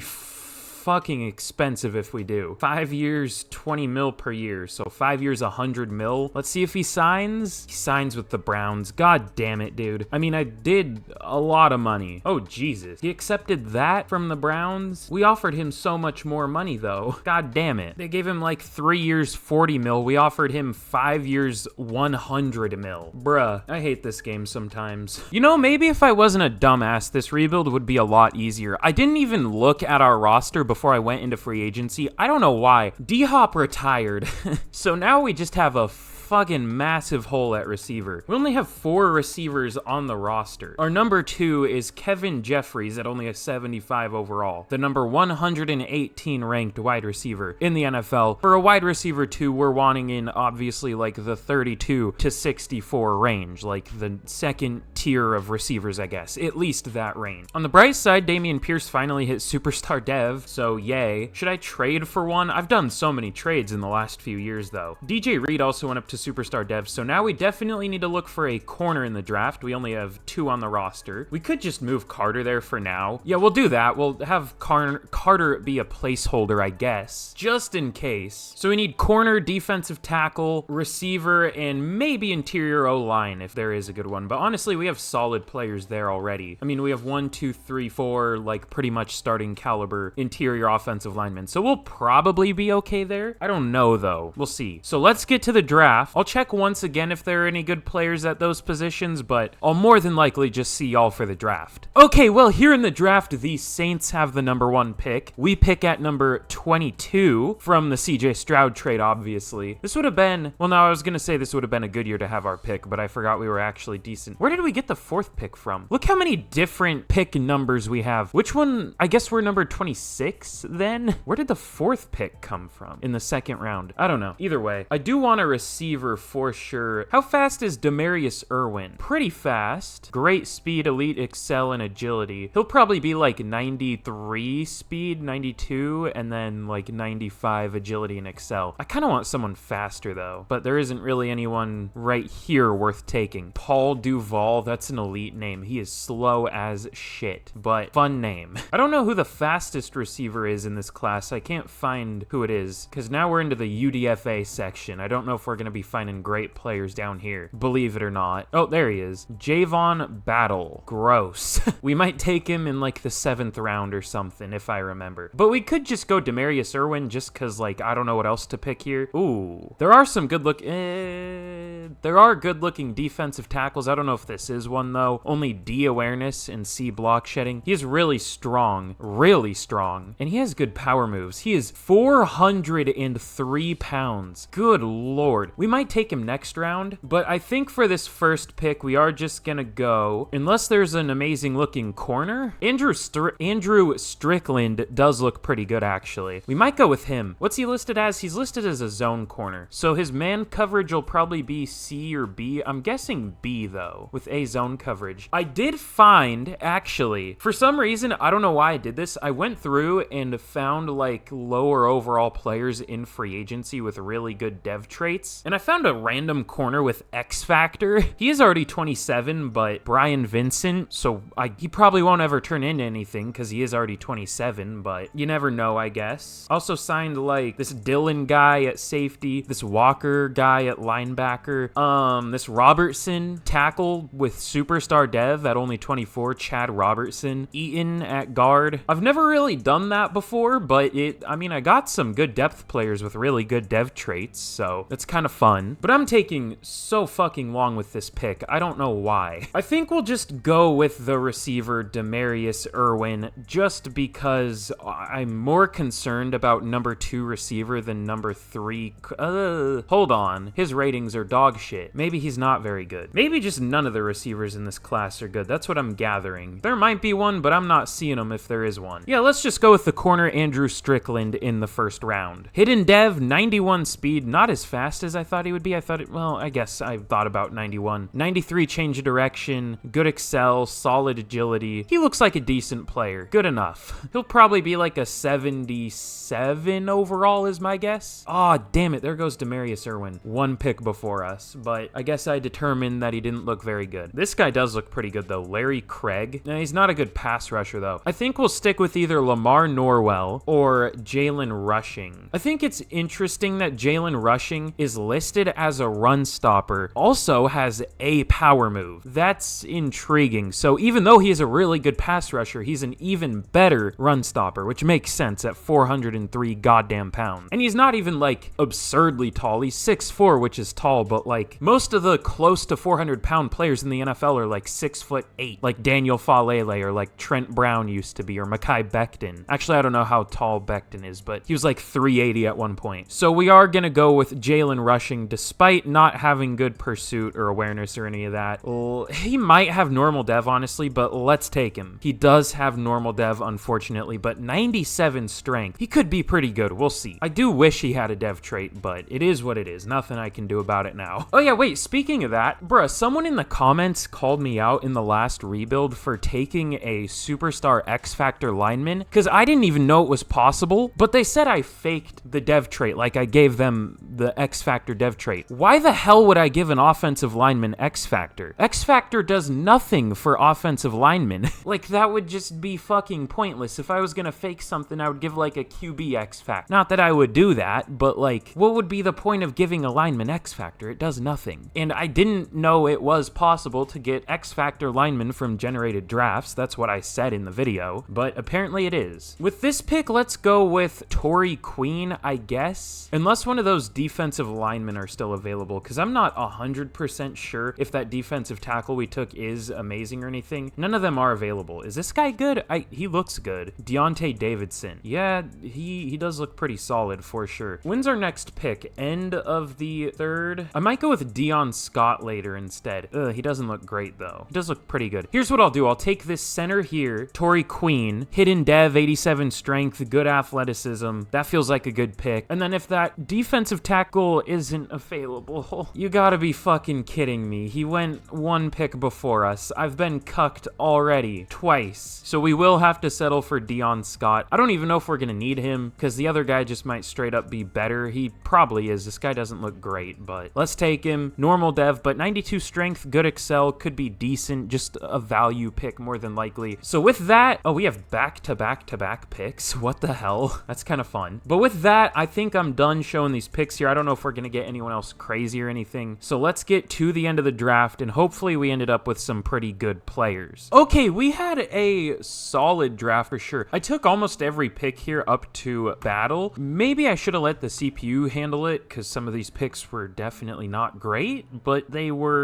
most of them were fine, I guess. Andrew Strickland is a 76, so he's pretty good. Jalen Rushing is a 74. Torrey Queen's a 73, so we at least got 2 starters with these top 2. I was hoping for more, for sure. This is going to be painful, but I want to see what overall that receiver was that we passed up on. There were some good receivers, low-key. Demarius Irwin was a lot better than I thought. Well, he doesn't have a dev trait. Never mind. Johnny Glass was a 74. He did have a dev trait. What's his dev trait? If this is superstar dev, I'm going to be in pain. No, it's just star. Okay. Wait, where the fuck was it? Oh, yeah, Demarius Irwin was the guy. Okay, we're fine then. He wasn't great. He would have probably started, but so will the other player that we drafted there. So we are chilling. That's fine by me. But with that, let's get into year number 6 of the rebuild, and let's see how the team's looking. But here's a look at the team heading into year number 6 of the rebuild. Obviously quite a bit different here, with David Quincy now as our quarterback. Hopefully he can get things done. Maybe he can be almost as good as he was last year for the Vikings. We'll see. Just CJ Stroud wasn't exactly getting it done. Maybe there'll be a reunion in the future. I mean, he's only on a 1-year contract, and if David Quincy sucks, I think he might be on a 2-year, but like it's not an expensive 2-year. So hey, maybe there'll be a reunion sooner rather than later. We'll just see. I am concerned about our receiving core, though. We'll have to see what happens there. The O-line, I'm also a little concerned about. We'll see what happens there. I'm almost half tempted to start Robertson at right tackle, but Titus Howard's been solid, so I don't know. We'll see what happens. If the line sucks, I might slide him in somewhere just because he has superstar. That was a lot of S's in that sentence. And then here's a look at the defense. Of course, obviously we added Rushing and Strickland through the draft. Added a lot of good dev traits for depth, pretty much. That's such a weird way to phrase it, but you know what I mean. Whitlock's coming along pretty nicely, up to an 80 overall at 24 years old, obviously with X Factor. Hopefully he can maybe reach like an 84 by the end of the year. We'll see. But with that, that's all there really is for us to look at here, so let's get to the midseason point of year 6, and hopefully we don't completely suck, but you never know. Okay, well, at the midseason point of year number 6, we are 2-5. Who would have guessed? We need a new defensive playbook. It's been low-key shit every year. I mean, it's been mid some years, but I don't think it's ever been good. What's a good 4-3 defense in this game? I don't even know, because sometimes they'll do well, and then sometimes they'll just suck, so I don't know. Bills, maybe? That would make sense. We could try the Bills. The Chiefs' defense is never good when I use it, so I guess we'll try the Bills. We'll see how that goes. I mean, that's where Greg Rousseau was good. Maybe he'll be good again. I don't know. We need something different, so hopefully that'll be pretty good. And let me check out just the stats in general. I want to see if we need to make any benches here, because I definitely will. I'm guessing our QB isn't doing great. Oh, shit. 18 picks already? You know what? Let's keep him in. Let's see how many picks he can throw. And fuck it. Let's bench Titus Howard, on pace for at least 10 sacks, probably 12. I do kind of want to see what Chad Robertson can do. Greg Rousseau with a deadly 1 sack on the season as a 95 overall with X Factor, and 3 total picks from our defense. All right. Cool. I'm ready for Madden 25 or whatever the hell they're going to call it, because they've already done a Madden 25. I'm ready for it. We're like a month in, but I'm ready for it. Not even a month, like 2 weeks. But anyways, we do have re-signings here too. I almost forgot about those. Greg Rousseau, we'll pay him, but he fucking sucks. 5 years, 113 mil. Cool, he re-signs. Rashard Whitlock, 5 years, 38.5 mil. He re-signs. Jalen Petrie, 3 years, 30 mil. He re-signs. Dalton Schultz will re-sign later because he is older. Same with DJ Reed. Ernest Tucker, just depth at defensive tackle. We don't really need to pay depth at defensive tackle. Yeah, and the rest of these players are just depth. So, well, there is Laramie Tunsil, but he sucks. So, you know what? Let's actually kind of go rebuild mode here a little bit. Let's try and get rid of some of these older players that aren't playing particularly well. We're going to trade Laramie Tunsil to the Commanders for a 2 this year and a 1 next year. DJ Reed's been really good for us. I don't want to trade him away. Same with Dalton Schultz, low-key, but he is kind of old. We're going to trade Titus Howard to the Cowboys for a 4th-round pick. We've been doing a lot of trading here, but I think it's for a good reason. So now the team is looking definitely quite a bit different. It's going to be this Hamilton guy I picked up out of free agency, Austin Hamilton. I picked him up at the start of the year. Has a deadly 79 strength, 69 run block power, nice. And then Robertson on the right side. That's a not great offensive line for this point in the rebuild. It was good a couple years ago, but it's definitely fallen apart a little bit. Part of that is my fault, but also it's just played like shit, so it is what it is. But I'll refill out some of our depth and rearrange our depth chart again, and let's get to the end of year number fucking 6, whatever it is. Okay, well, we do low-key rebound a little bit in the second half of year 6. We finish 8 and 9, so I guess that means we went 6 and 4 in the second half of the year, which is like solid, but still not even with a winning record. I think we've only had a winning record once in this goddamn rebuild. David Quincy doing his Jameis Winston impression out here. 4,000 yards, 4,100 yards, 29 touchdowns, 28 interceptions. Probably the most in the NFL by 10, I would guess. By 11, okay. So apparently he's not the answer. And I'm gonna guess that CJ Stroud did really well, just based off of how this rebuild is going.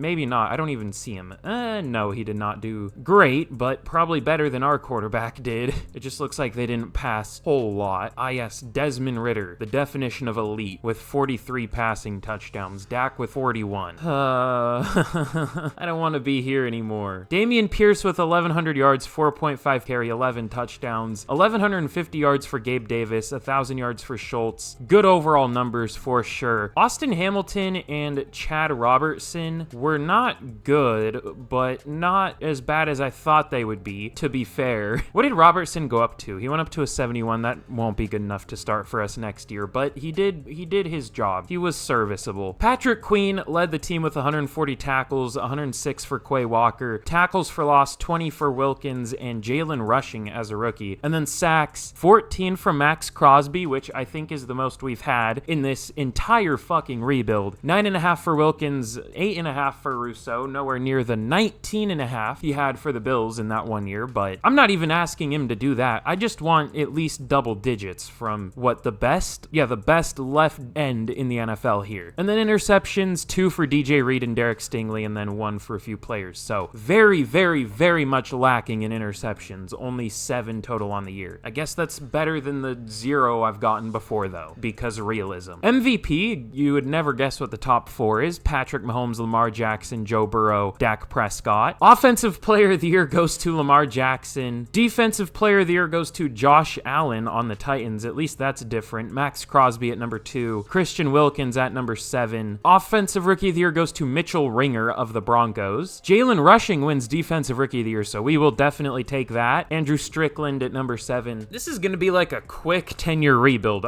We've only made the playoffs once. So with that, let's get into year number 7 of the rebuild, and let's get into the offseason. I'm ready for it. Trust me. We are getting rid of that QB fucking immediately. I mean, I don't know. We could give him another chance because we know what he could be. It's just like none of the players we're getting are playing well for us when they were good for other teams. The only one that's been good is Max Crosby, and even then, he's not as good as he was for the Raiders. So I don't know. But in the Super Bowl, the Bengals take down the Panthers, the goddamn cat Super Bowl, 44-38. That's an interesting one. At least it's a different one. Can't say I've seen that one before. We have a couple upgrades for Jalen Rushing here, as I expected, but kind of forgot about. He doesn't look 400 pounds, to be fair. I would guess around 300, to be honest, assuming that he's 6'4". Wow, he went all the way up to Superstar Dev. We will take that. Surprisingly, didn't get any strength upgrades, but is up to a 99 with morale. What do you get the Superstar Dev for? He got Star Dev for Defensive Rookie of the Year. What did he get Superstar for, though? Maybe it was the 20 tackles for loss? Because he didn't have a Dev trait to begin with. Huh, I must have cheated it in. I don't know. Unless I'm... Oh, no, I see it. It says... Wait. Oh, I see. It just randomly gave him a Star Dev and then gave him Superstar Dev for Defensive Rookie of the Year. I see now. Okay. I'm guessing he got the Star Dev for 20 tackles for loss, but I don't really know. But for the re-signings we have left, surprisingly, DJ Reed didn't regress at all. He's a 32-year-old corner. He should be regressing, but we'll take it. He does re-sign with us, so he should still be good. But surprisingly, Dalton Schultz is regressing, even though he is a tight end, a position that, you know, the older ones last longer for sure. Pause.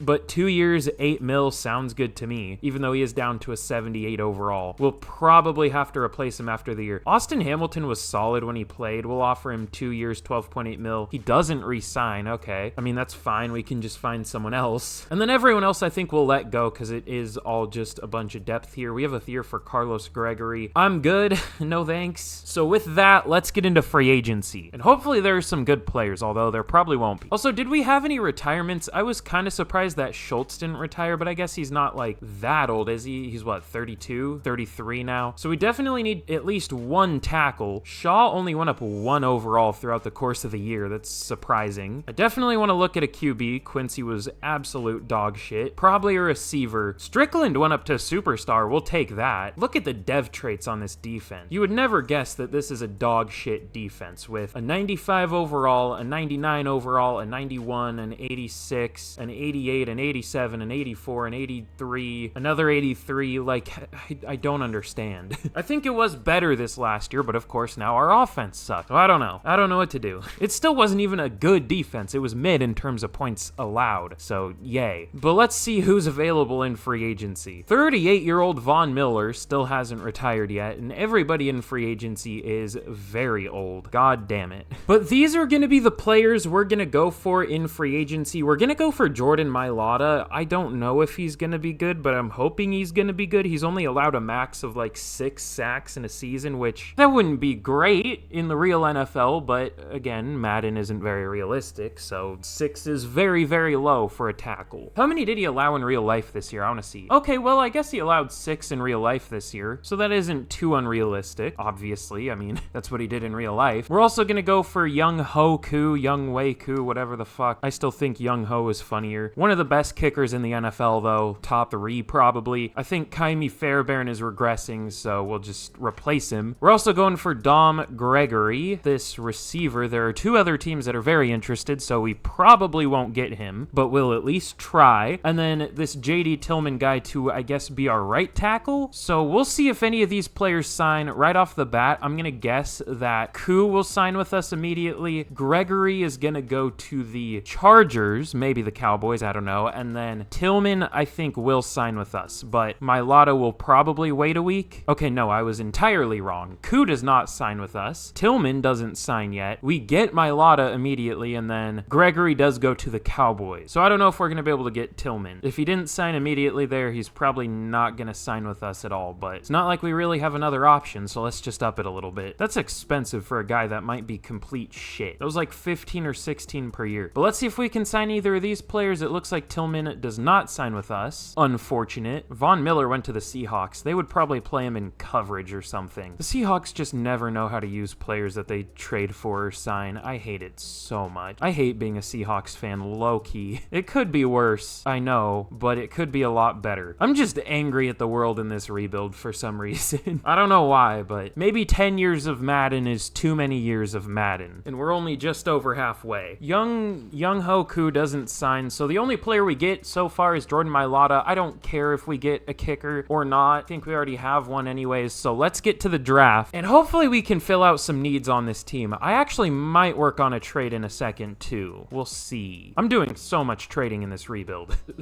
The Chiefs receiving core is Rashee Rice, Kadarius Toney, and Isaiah Hodgins, except it's really good. They've turned all 3 of them into studs here. That's interesting. Okay, we're going to be trading Carl Shaw in a 2nd-round pick for Larry Herron, a wide receiver formerly of the Commanders now, and a 3rd-round pick. I was disappointed that there still weren't any good receivers, and the one I wanted in free agency I couldn't even get, so we're just going to trade for one here. And we're really not even giving up that much. Carl Shaw wasn't great at right guard for us by any means last year, and he's only a 76 overall, and we're just trading down not even that much in the draft. So that's a big win for us. We've been doing well with the trades. It's just half the time the players we trade for just fall off a cliff in terms of how well they play. But for a receiver, that doesn't really happen in Madden most of the time, unless it's like a scheme thing or something, like they just don't get targeted. But you never know. He'll probably not even see the field, and he'll manage to get hurt even though injuries are off. You never know. But that does make this offense look a lot better. The number 2 receiver was definitely bothering me. Well, remind me to not do a Saints rebuild this year, apparently, at least for the time being, because they have had quite a few 1st overall picks here. They have it again here. We have the number 13 pick and number 25, so apparently the Giants were good with CJ Stroud. Ooh, I didn't think any of these QBs would be available. I think we might go go with Ezekiel Hale, though. He's interesting. He's only 21 years old, out of Oregon, 6'1", 232. Ran a 4.69, nice, which isn't anything crazy considering he is listed as a scrambler. But he also put up 23 bench reps and has elite throw power. That's interesting, obviously. And all of his passing ratings look good other than medium accuracy, but I'm fine with that. Beautiful spiral, could use some improvement recognizing pressure. Everything looks good except the recognizing pressure thing. He could have normal dev if I'm being honest, but let's hope not. And let's go with Ezekiel Hale. Hidden dev, 94 throw power, 82 speed, 87 excel and agility, 76 strength. This dude is crazy looking. This deadass kind of just looks like Cam Newton, kinda.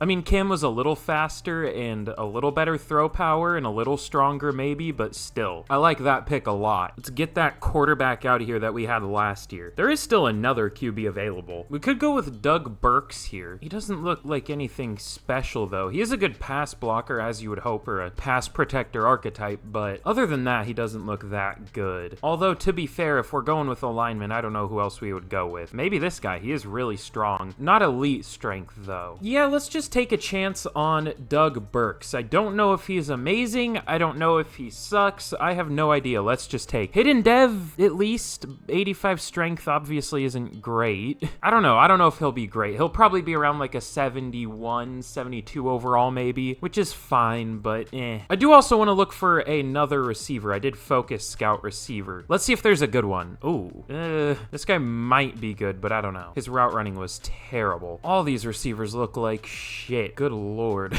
Not a single one of them look good. Robert Crisp, that's a fire name. Doesn't exactly have crisp routes though, it looks like. F medium route, no thanks. Oh, goddamn. 4.29 at his pro day was only 4th in the class? Holy shit, okay. I thought they kind of like took those insane speed guys away, but apparently there's still some. With our first pick at receiver, we might just go with Timmy Boykin though. I might take like a shitload of receivers. This guy looks alright. I do like the A awareness though, that's a good sign. He's not the slow, ooh. His 40 time at his pro day was actually really good, but it'll still probably only be like 90, 91 speed, just because that's how this game works for some reason. He has A spec catch, A catching, B catch in traffic, B release. Obviously the route running isn't great, but I've seen worse, and I like the awareness. He won't be great, but he's like the best receiver here, so let's take him. He does have hidden dev, I called it, 90 speed. His excel and agility suck, and his change of direction, so he might not be great, but we'll see. You never know. And then I think that's the last pick I'm gonna show, so I will see y'all for the draft recap. Okay, well, in the draft, we actually got some pretty solid players. Ezekiel Hale is a 73 overall, not as good as I thought he would be, to be honest, but he does look solid at a 73 overall. I want to see, was he like the best QB we could have taken? I hope so. Nick Davenport, this guy right here, was a 72 with only normal. 99 throw power, though. Good lord. So that's definitely interesting, but we took the better player. He looking fat as hell. I hate how some players look like that. I guess it's just their pads or something. Raphael McGee, also a 72 with normal, so the guy we took was better, even though McGee was projected to go before him. And then Chris Borland, the other quarterback, shout out Chris Borland for the 49ers, who was a monster, by the way, and then had to retire early, but also only normal dev and only a 72, so we did take the best QB in the class, it looks like, even though he wasn't like crazy or anything. He is solid though. There actually weren't any bad QBs drafted. The worst one drafted was a 65 overall, which isn't great, but I've drafted worse for sure. Doug Burks is a 73, which is solid for sure. We'll have to see if we want to start him or the superstar tackle we have. And then we took two really good receivers. Timmy Boykin at a 76 overall, obviously with hidden dev. And then Mike Hatchett, also at a 76 overall. And the crazy part about him is he was supposed to be a UDFA. He was a projected UDFA. I just saw he was a slot receiver, which are usually good. And he had like 4.36 speed or something. And he is definitely really good value for where we got him in the third round and would have been insane as a UDFA. And then the other receivers I took weren't great. Cody Stalker, this tight end, does have a dev trait though. And then I just took depth linemen that are honestly better than I thought they would be. I thought they would all be complete dog shit, but they're at least backup level. So we'll take it. But definitely a solid draft, and let's get into year number 7. And let's maybe work on another trade. Who would have guessed? Okay, and here here we're gonna be trading David Quincy. Good fucking riddance. He's gonna be up there for MVP, and I've fully mentally prepared myself for that. But we're trading him to the Steelers for a first-round pick. Their starting QB is projected to be 29-year-old, 75 overall Trey Lance, so definitely an upgrade for them, but will he play well? I do not know. I hope not for my sake, but he probably will. He'll probably go back to Vikings MVP caliber David Quincy, whatever the hell his name is. I've already forgotten it. He's dead to me, and he's been dead to me, to be honest. Get him out of here. But here's a look at the team heading into year number 7 of the rebuild. Hopefully we can do better this year, but I'm losing faith. Maybe I've been trading players too much, but it's not like the players I've been trading have been doing well. Like, I don't know. We're down to an 84 now. We are regressing, obviously. I mean, that's going to happen when we trade our quarterback 2 seasons in a row and trade both of our tackles away. But hopefully this tackle duo of Jordan Mailata and then Burks at right tackle can be better. We will see, though. Obviously, we traded for Larry Herron, too, at receiver. And then here's a look at defense. Our defense has been almost identical for the last few years now. Minimal changes like rushing and Strickland, but that's about it. Everything else has been pretty much the same. So with that, I mean,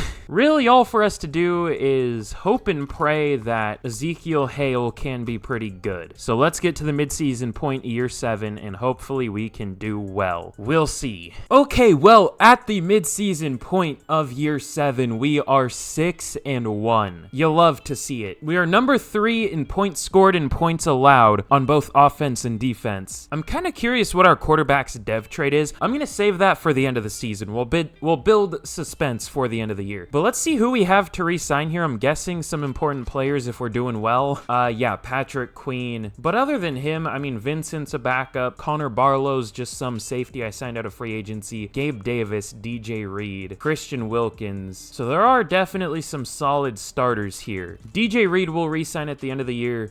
Same with Gabe Davis, I guess. I don't know if we're going to be able to re-sign him here at all. 5 years, 86 mil. We'll see if he takes that, and he doesn't yet, but we'll try again at the end of the year, like I said. Patrick Queen, obviously, I want him back. He's been one of our best players throughout the rebuild. We'll offer him 3 years, 38 mil, and he does take it, of course, because he's a king. Brian Vincent, I'll re-sign to be a backup just because he has X Factor. He re-signs. Connor Barlow's a good backup, too. He re-signs. Everyone else, though, Gregory isn't a starter, and Titus Chancellor doesn't really see the field, and he isn't interested. So we might re-sign some of these players at the end of the year. I would trade some away if we were bad right now, but I'm not going to trade away our players when we're 6-1. So with that, let's get to the end of the year, and hopefully we can not choke, but we'll see what happens. We kind of choked a couple years ago. But here we are at the end of year number 7, and if you haven't already, be sure to like, be sure to subscribe. I mean, if you've made it all the way here, what? Come on, bruh. Like, clearly you've enjoyed at least a little bit. I would very much appreciate if you did both of those. It takes you like 2 seconds. Again, 1,500 likes, fucking 14,000 subscribers. We're pretty well past 13K now, and we did end up hitting the like goal on the last video, at least I'm assuming, because we were very close last time I checked, so thank you for that. And again, be sure to let me know down below either a team you would want me to fucking 10-year rebuild, I don't know why I'm swearing so much, or just any fun rebuild idea y'all might have. But that's enough plugging, and here is the team. Unfortunately, Ezekiel Hale only has star dev, did go up to, what is it doing? It's not letting me click him, it's just trying to scroll. He did go up to a 76, up to a 78 with morale. I really wish he had a dev trait, but it is what it is. Where's he ranked in the NFL? Did that say 14? No, 44. He's not even starting caliber, which is stupid. A 76 would be like 20-ish. I mean, I know players have developed here, but still. That's a very nitpicky thing to complain about. There is much, much, much worse in this game.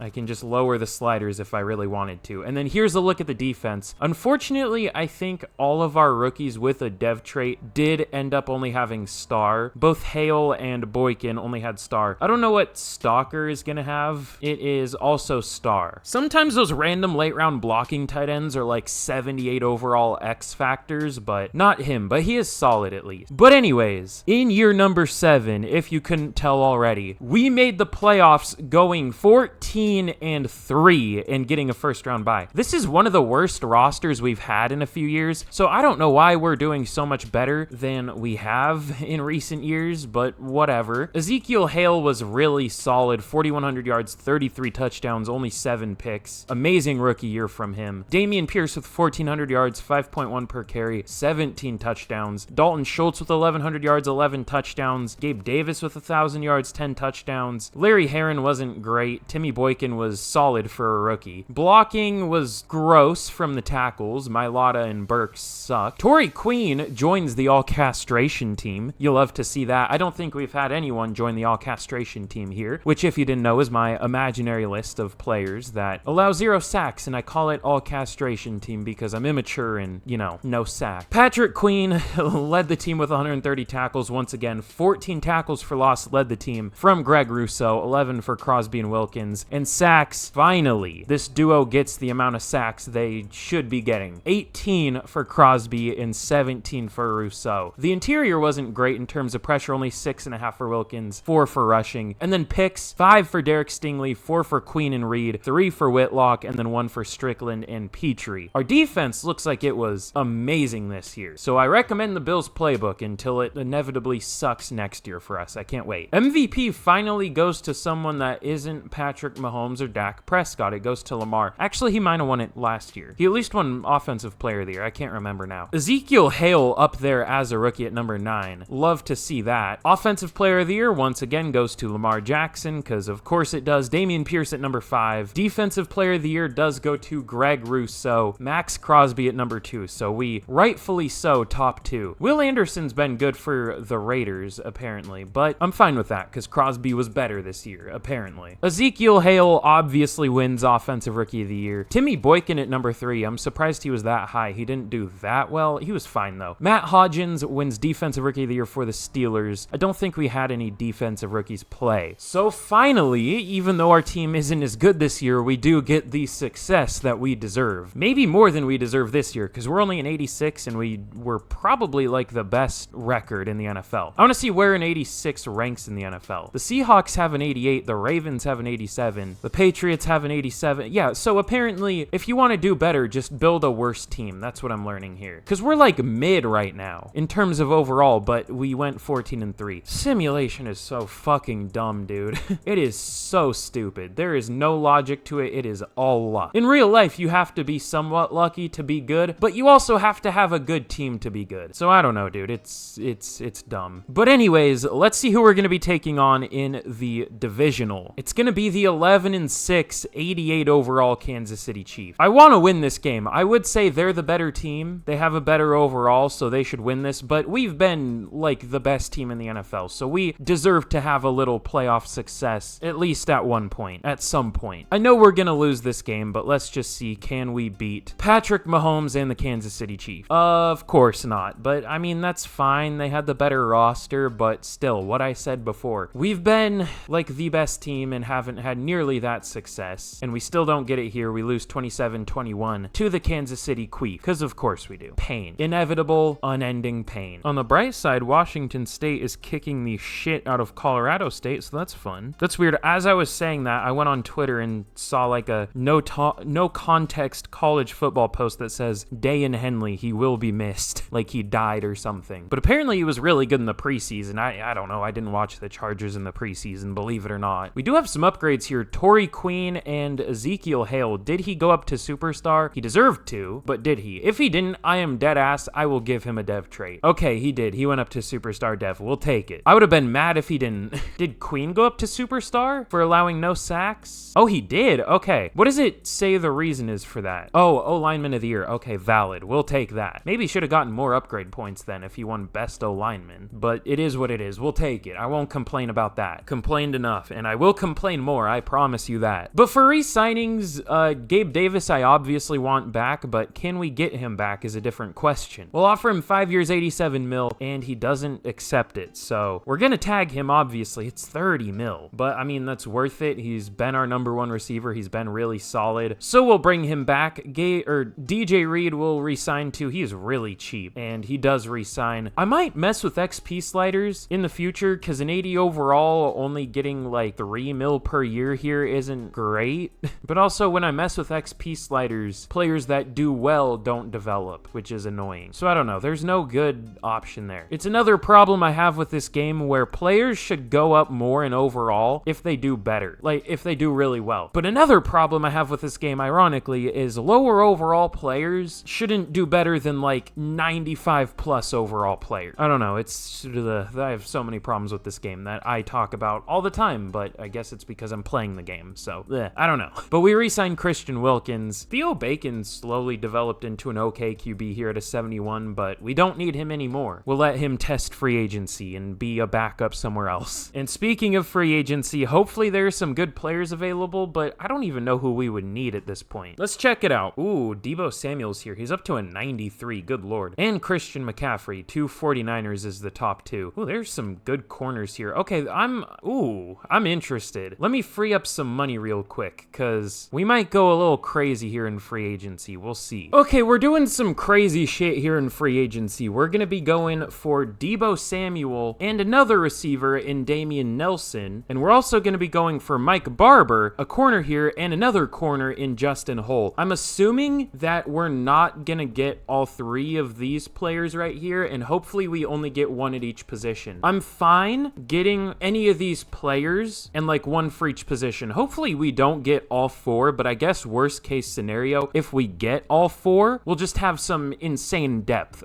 So I guess it won't be too bad, but like it's a lot of money to spend. I guess worst case scenario would probably be not getting any of them, or getting like both corners but neither of the receivers, or like both receivers and neither of the corners, or something like that, which is probably gonna happen now that I said it. So we'll see if we can get, again, hopefully just one of each of these players, one for each position. Let's see if we can get them. So 3 of them sign. We get a receiver and we get a corner. We get Justin Hull and Damian Nelson. Perfect. So, you know, we do still have the lead for Deebo Samuel, and assuming we get him, he would be our number 1 receiver. And that would not be a bad number 1 receiver to have. Is there anyone else I might want here? Because if not, we might just stick with him and try to get him. I mean, if we can get a good player, we might as well get a good player, you know what I mean? Yeah, fuck it, let's try. Deebo Samuel signs, and we get Deebo Samuel, so that's pretty nice. I would have maybe preferred getting 2 corners and 1 receiver instead of 2 receivers and 1 corner, because if we got both corners, both of them would have started, but instead now Nelson's just going to be a backup, but that's fine. I'm not going to complain about that. We got good players, and the team is looking good, so we'll definitely take it. But with that, let's just get to the draft. Okay, well, here in the draft, finally someone different has the number 1 overall pick, although the Saints have the number 2 pick still, so sucks to be them, but the Titans have the number 1 pick here. We pick at number 22 and number 23. We have back-to-back picks, so that's kind of fun. But I have no idea what we're going to do with these picks, to be honest. I kind of want a tight end, but there are no good ones in this class, so that guy looked awful. Cody Bishop looks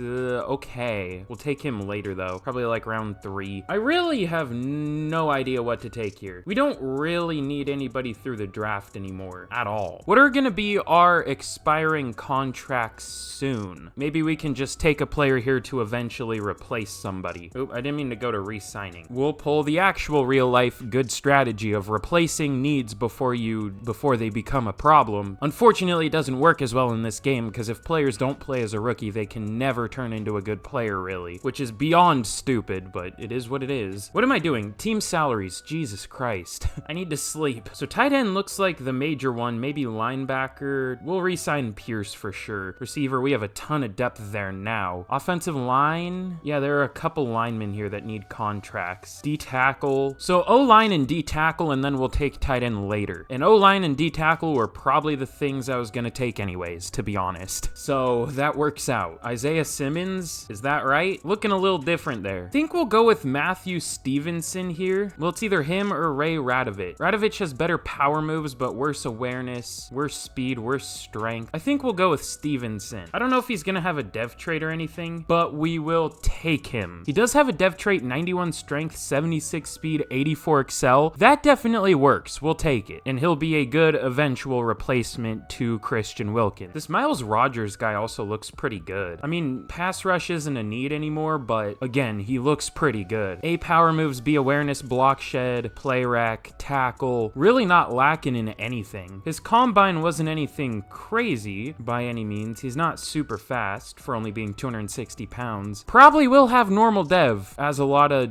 fucking 3-4 outside linebackers do. But I think he'll be a good overall, so let's take him. And he does have normal dev, like I said, but hopefully he'll be a good overall at defensive end and should be a solid third pass rusher. We have another first round pick. I forgot about this one. Out of three first round picks, all of them are in the 20 range. Like, none of them can be good. Bruh, there isn't really anyone I want right here. I might trade this pick, and I don't necessarily mean trade down. We might do something fun. There is something fun we do. Here we're gonna be trading Jalen Petrie and our first round pick for Jermichael Good from the Giants, a tight end and a third round pick. I didn't really want to get rid of Jalen Petrie, but really looking at his stats, the most picks he's had in a single season is 1 for us. He hasn't done anything remarkable at all. I think he has like 4 total picks from the last like 7 years of this rebuild, maybe 5, I don't know, but he just really hasn't done much for us. So we're getting a tight end, a good one here, replacing Dalton Schultz, who has been a monster for us but is old now. And honestly, Jermichael Good is a better overall than Dalton Schultz ever was for us, so we'll take. He is already 28, but he's like 5th best tight end in the NFL, so we'll take it. I wouldn't say trading a first round pick for a tight end is necessarily the best value either, but we did it. It works, I guess. Ugh. 4.73 speed for a safety. Ugh. No thanks. And here we're gonna go with Alex Watkins from Alabama. Really good strength. I'm surprised it's not elite. He's the fastest guard available and the strongest left guard available. Good ratings, only 22 years old, so let's take him. Hidden dev, 91 strength, 69 speed. Nice. We've been burning through offensive linemen that have been good, but a lot of them play like shit for us. So hopefully if he does end up starting, he doesn't suck, but we'll see. And then I do still want that tight end. I think that's going to be the last pick I make here. Mr. Cody Bishop. But really, now that I think about it, we don't need him at all anymore, and I don't even know if he would make the roster. He doesn't look very good either,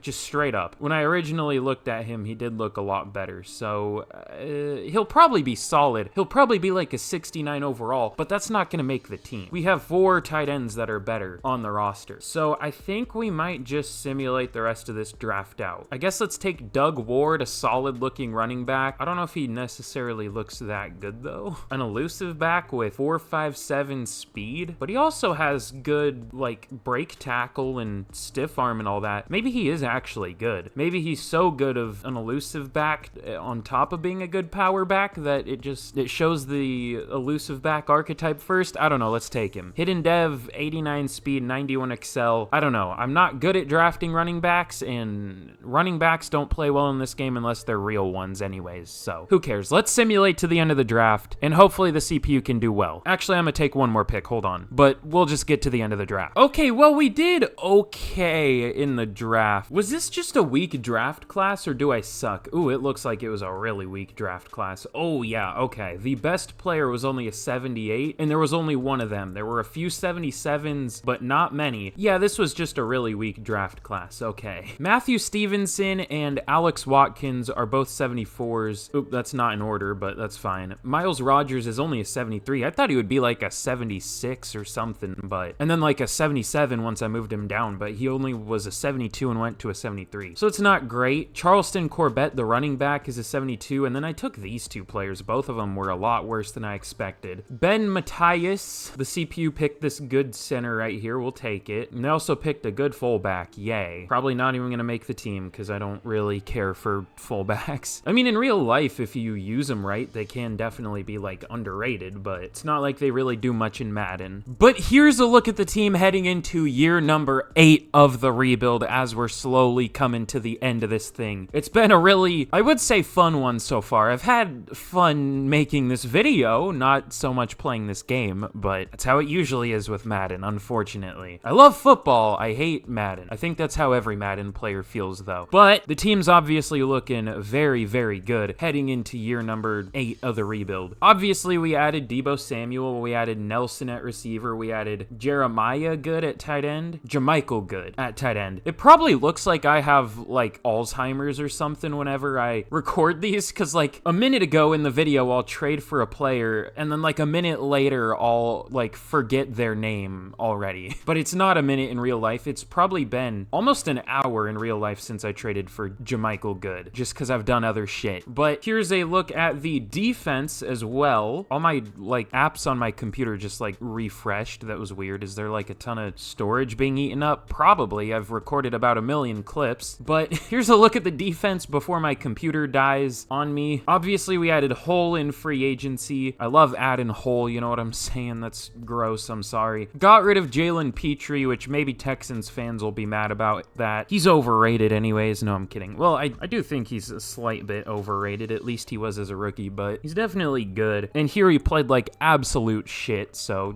needed to get rid of him. Hopefully Whitlock can take over as our good safety. Is he 26 now? Yeah, he's 26. So won't develop too much anymore, but does have 95 zone with morale. Good lord. So we're obviously looking pretty good and very deep heading into year number 8 of the rebuild. I keep wanting to say sick. Why am I wanting to say sick? I don't know. Maybe because it sounds like sex, which is what I have with your mother every night. I don't know. That was a bit of a stretch. Just like your mother is when I'm done with her. Okay, I'm sorry. I don't know what's wrong with me. Let's get to the midseason point of year number 8, and hopefully we can be pretty good. But you never know. But at the midseason point of year number 8, we are 4-2. Looking good here. I wish we were doing a little better, but it's not like we have an insane team right now or anything. At least we're not doing as bad as the Commanders, because they have the same overall team as us, yet they're 1-5. So sucks to suck, I guess. Wait, we traded them someone. Did we trade them, Laramie Tunsil? Maybe that's why they suck.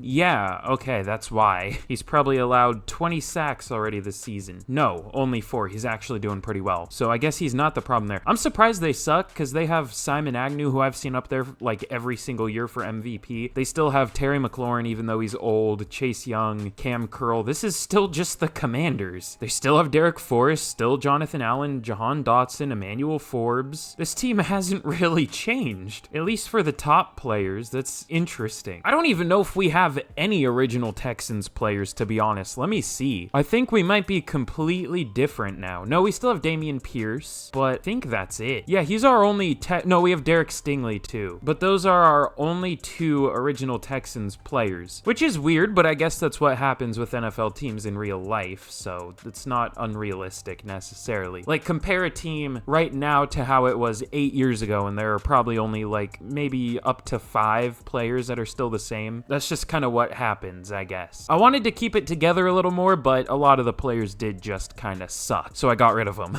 as you do. But for re-signings, Pat Palmer is here. He's not very expensive. I thought he was going to be expensive because the last left guard we had was, and he was about the same overall. He's been all right, though. He's not interested, though. Easton Hyder, how has he been doing? He was awful his first year starting, but every other year he's been good. This year he's not doing great, though. He already has as many sacks as he did in total last year, so we'll see. Dameon Pierce, I obviously want back. We'll offer him 2 years, 18.2 mil, and he resigns. Is 30, but is still playing really well. Gabe Davis is kind of the odd man out in our receiving core just because he is older, not interested. If he was interested, then sure, but we already have enough other receivers. Eventually, Debo's going to retire, though, and we're going to need another receiver, but Gabe Davis is old, too. He's not really the solution to that problem. I picked up this Glenn Morgan guy out of free agency. He was an 80 overall outside linebacker, so I moved him down to defensive end. He stayed an 80, but he's definitely really good depth. But that's just kind of what everyone is here, good depth, including DJ Reed at this point, who's been a monster for us, but he's depth. Christian Wilkins, how's he doing this year? We might re-sign him at the end of the year, but we might just pass it off to the rookie we drafted last year. Yeah, 0 sacks so far. He's our number 1 D tackle, so that's not great. Schultz is a backup now. We can re-sign Townsend if we want to. Again,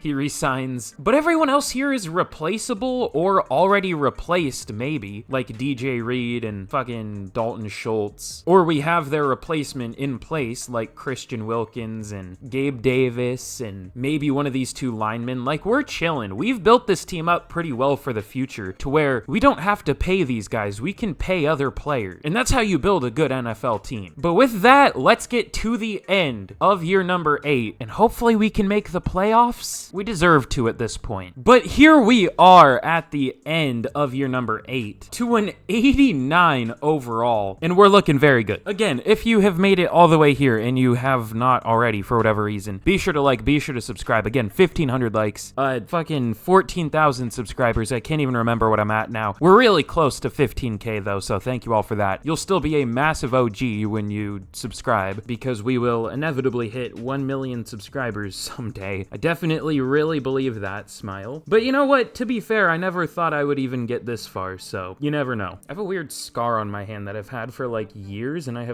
still have no idea where it came from. It's pretty deep too. It's not like a little one. It's fucking, you can really feel it when I touch it. Anyways, here's the offense, and then here is how the defense is looking at the end of year number 8. And really, I think next year we could be insanely good, because I think we're due to have a decent amount of money to work with in free agency. And even if we lose Deebo Samuel and Gabe Davis, we'll still have Heron, Nelson, and Boykin at receiver. We'll still have a good top 3, even if we lose our top 2, which is insane. But anyways, if you couldn't guess already, in year number 8, we finished 11-6, making the playoffs once again. You know, deservedly so at this point, up to an 89 overall. We should have been better, to be honest, with that good of a team, but at least we made the playoffs. It could have been a lot worse. Ezekiel Hale once again was really good. 4,500 yards, 31 touchdowns, 8 picks. I was worried he would have a sophomore slump. Definitely not, though. I mean, no, yeah, he was maybe even better than last year. Not as many touchdowns and 1 more pick, but like really similar year to last year. Damian Pierce with 1,100 yards and 19 touchdowns. Damn. Deebo with almost 1,200 yards, 11 touchdowns. Jermichael Good also with almost 1,200 yards, 12 touchdowns. Gabe Davis 800 yards. Larry Heron 700 yards. Blocking, Jordan Mailata blows cock. Doug Burks was meh. Pat Palmer wasn't very good. Easton Hyder was fine, and Torrey Queen was fine. So I don't regret not re-signing Pat Palmer so far. Patrick Queen led the team with 142 tackles for loss, 18 for Rousseau, 17 for rushing, 16 for Wilkins, 13 for Crosby. So I definitely recommend the Bills defensive playbook if you're running a 4-3. And then sacks, 18.5 for Max Crosby, 14.5 for Rousseau, but not much outside of that. 6 for rushing. I think he'll do well as the number 1, but I guess to be fair, it looks like he's getting about as many snaps as Wilkins is. Yeah, really close to the same amount. So I don't think we're going to miss Wilkins too much at this point. He's not really doing much in terms of pass rush anymore. He started off bad, got pretty good for like 3 years, and then is kind of falling off again. And then interceptions, we really didn't have many. DJ Reed led the team with 2. How many snaps did he get? 950, that's a solid amount. I thought he was a backup for us, but it worked out. And then 1 pick for Queen, Stingley, Walker, and Holt. So only 6 total. Yikes. I hate how inconsistent the interception numbers are, though. It's kind of dumb. Very dumb, actually. But, well, I guess interceptions are kind of inconsistent, but they shouldn't be like us getting a massive amount and then us getting like a tiny amount of them. But I don't know. MVP goes to Lamar Jackson. We might be finally free from Dak Prescott. He might have retired. Ding dong, the Wicked Witch is dead here. Thank God. That's a fucked up thing to say, but like, he's not dead. He just retired, and it's not real anyways, but still. I mean, this is definitely real, smile. Don't want to break the 4th wall here, even though that's all I do all the time. But Ezekiel Hale is up there at number 10, so we'll take it. Offensive Player of the Year goes to Lamar. Damian Pierce at 7. Defensive Player of the Year goes to Max Crosby. Greg Rousseau at 4. Will Anderson up there at number 9 now for the Raiders. Offensive Rookie of the Year goes to Vaughn Johnson of the Dolphins. Charleston Corbett at number 4. I think that's our running back, our number 2 running back. Defensive Rookie of the Year goes to Landon McMullen for the Bills. And no players up there for us. I don't know if, well, we had the defensive tackle, but I don't know if he got like any snaps, maybe like 100 or 200. But we're of course going to be taking on our division rival in the Indianapolis Colts in the wild card. So let's simulate this game out and let's see if we can get a win. And we do end up winning. I wish we could see the score, but for some reason you can't now. We barely win. We should have smoked them. We had a much better roster and we were at home, but we win 33-28 in a really close game. We had 5 overall on them and we were at home. Like, come on. But we're going to be taking on the 12-5 Patriots here, and we are probably going to lose, I'm going to be honest. Despite having, you know, the better team, that's just how it works. Bernard Albert for them is up to a 98 overall with X Factor. He's been up there like every year for Defensive Player of the Year. He's been a monster. It's kind of rare that Madden-generated players do super well, but he is definitely doing super well, except for QBs and receivers a lot of the time. They'll do well. But for like pass rush, running back, a lot of the generated players don't do well. But we have a hot opponent scenario before we take on the Patriots and inevitably lose. I'm super optimistic, by the way. We will go be confident. Y'all know me. Something I am not right now, but I guess we'll just see what happens. Let's simulate this game against the Patriots. Okay, we do actually beat them. What was the score? We won 24-21, so another very close game, but we do win at the very least. I don't like how every playoff game is close. I guess that one definitely was not, but I guess that one also wasn't, the Cardinals and Packers, but most of them were, but I guess there are at least some that weren't close. I bet all of them were upsets, though, at least in terms of roster talent. Good amount of upgrades here, though. We'll take it. We're taking on a 9-8 team in the playoffs, though. That's a recipe for disaster for us. It seems like 9-8 teams in the playoffs do super fucking well here for some reason. But we get plus 10 like everything from beating the Patriots and 2,500 XP for everybody, so that's pretty massive. We'll take it. I want to spend these upgrades before we play this game, too. Can you spend upgrades? Improved team, is that what it is? No, that's like trading, right? Yeah, no thanks. If you like spend one upgrade, doesn't it like let you upgrade the entire team if you close out of this, or is that not a thing? Okay, it is. Cool. So upgrade for Stingley, Queen, Burks, good amount of them. We'll take it, including one for our QB, obviously. So that's pretty nice. But let's simulate this game out against the Ravens, and let's see if we can move on to the Super Bowl. I would guess not, but we'll see what happens. And unfortunately, the Ravens do upset us like I expected. So it's going to be a 9-8 team in the Super... Oh, that was the conference championship. I was like, what the fuck? It's going to be a 9-8 team versus a 10-7 team in the Super Bowl. This game... I hate it. And that was our biggest point differential, was us getting beat by a worse team with a much worse record, because of course it was. Cool. But in the Super Bowl, the Ravens smoke the Cardinals 31-13. Should have been us there, to be fair, because we were the better team with a better record. But whatever. Certified EA Classic. I mean, I know not every year, like, the team with the best roster on paper wins the Super Bowl, but it seems like never the best team on paper wins the Super Bowl here. I don't think I've ever seen it. And that's all really Madden has to go off of. Like, I don't know. It's so stupid. It's so dumb. But we have some re-signings to make here. We know who most of them are. Strickland, we will. Should we pick up the 5th year for him? I mean, it's not like he's a monster or anything. We won't, actually. You'd like to accept it. You can't decline the 5th year option. I guess you just skip the week and it declines it. Pat Palmer is interested now, but also he kind of sucked, so I'm good. Easton Hyder, he was all right last year. He's not that expensive. I don't know. Where's he ranked in the NFL? What number for centers is he? He's the number 9 ranked center. He's a top 10 center. I guess so. He's not very expensive. He does resign. Okay, cool. Gabe Davis regressed a lot, down to an 83, which makes sense. He is older. I did bump down like regression sliders for this, by the way, and they seem a little more realistic. Like, players aren't regressing at fucking 28, which, I mean, players can regress at 28, but it depends on the position. Like running back, sure, that's fine if they've gotten a heavy workload in their career, but not like QBs or some shit. That's not even their prime yet for QBs. I mean, maybe, but like, it just depends on the player. DJ Reed, I don't want to let him go. He's been so goddamn good for us. We'll re-sign him again. It's really cheap and he's really good depth to have. Probably won't see the field very much, but I don't want to let him go because he's been so good. Dalton Schultz, almost the same deal, but we have a lot of tight ends now. He did his job. He did well more than enough. Played like probably the best tight end in the NFL there for a few years, yet still didn't develop, of course, because that's how Madden works. I'm full of complaints today. I'm angry today, apparently. But anyways, let's get into the off season with a little money to work with. I might free up more, and let's see what we can do. I think I will free up a little more if there are some good players here, but I don't know if there will be.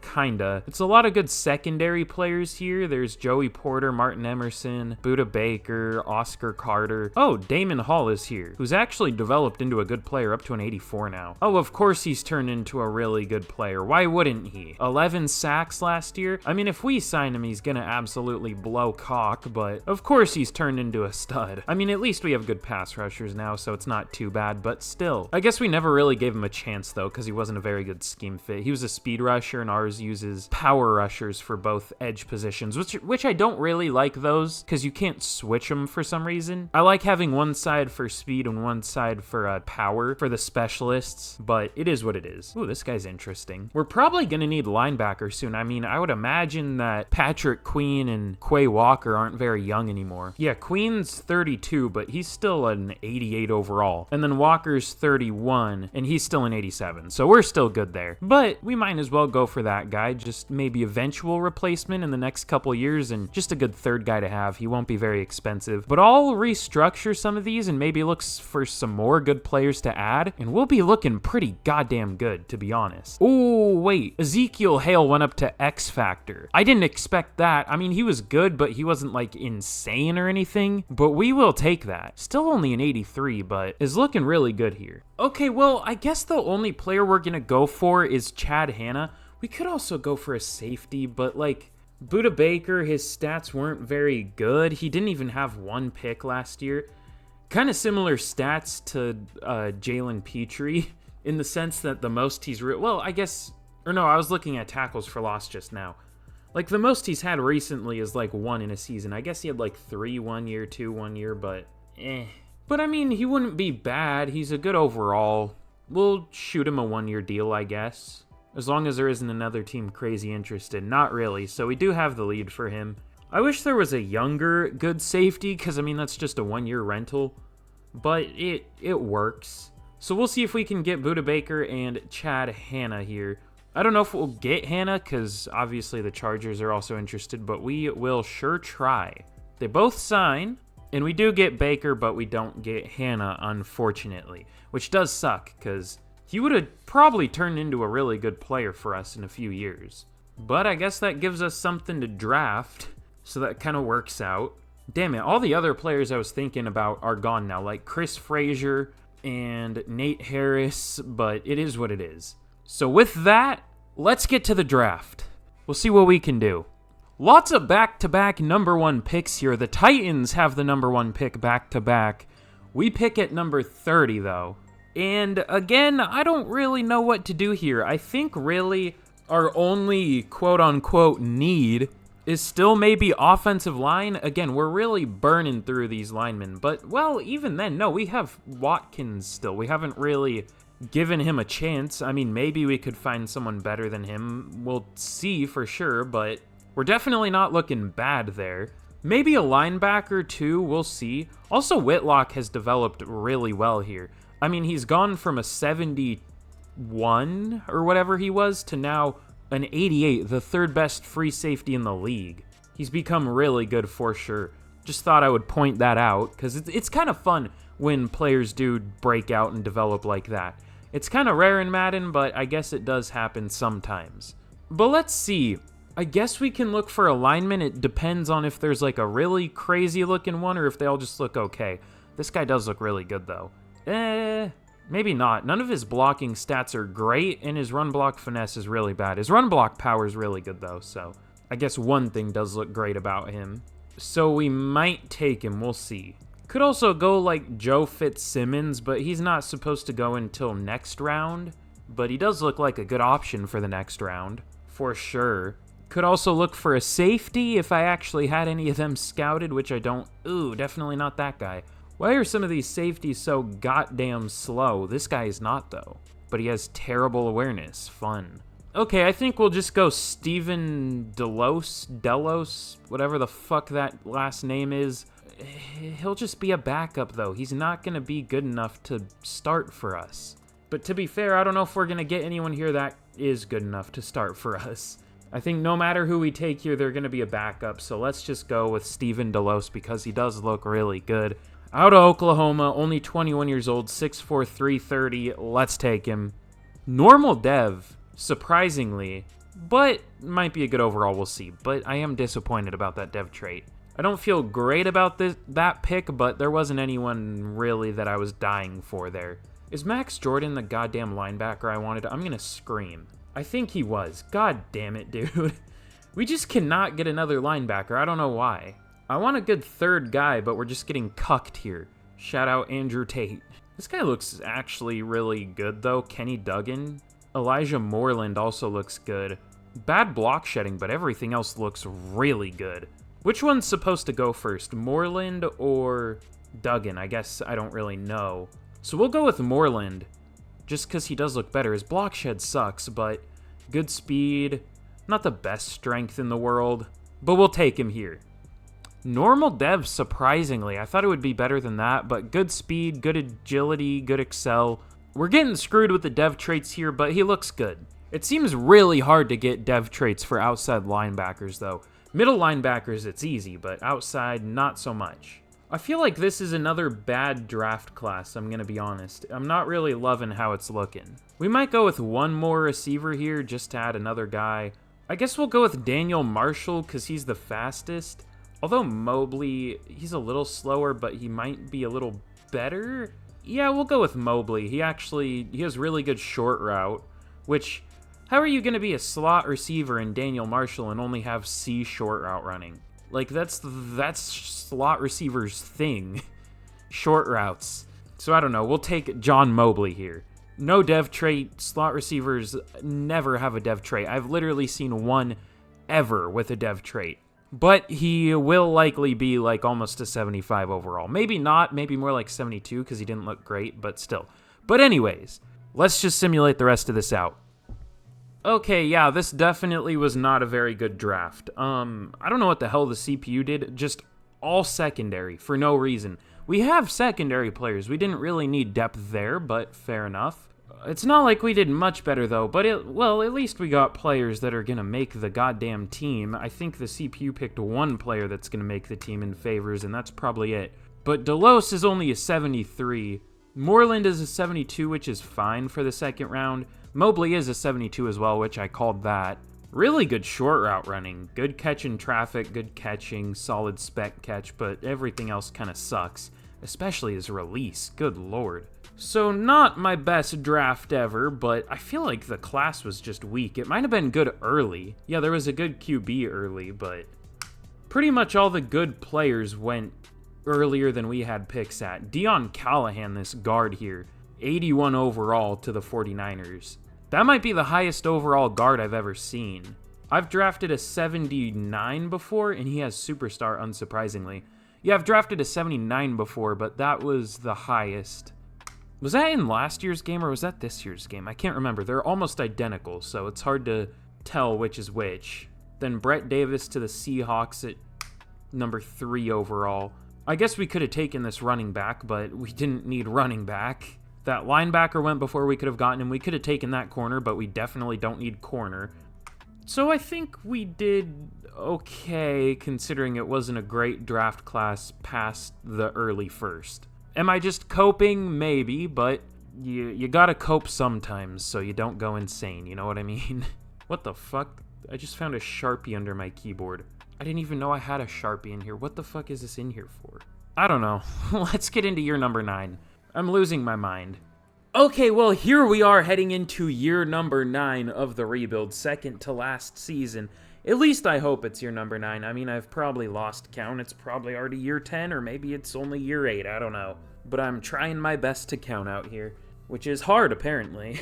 But we're looking really good, despite losing a few players. It didn't even register in my brain that Deebo Samuel did actually retire. I think I looked at, like, our lineup, and it just didn't click for some reason. But yeah, Deebo retired, and we obviously let Gabe Davis go. I mean, Gabe Davis wouldn't have really even started. I guess he would have been our third guy, but still. And Deebo probably would have regressed down to an 89, so he would have still been the number 1, but he retired, so it is what it is. This is probably Dameon Pierce's last year, though. I mean, he'll probably regress pretty heavily after this season.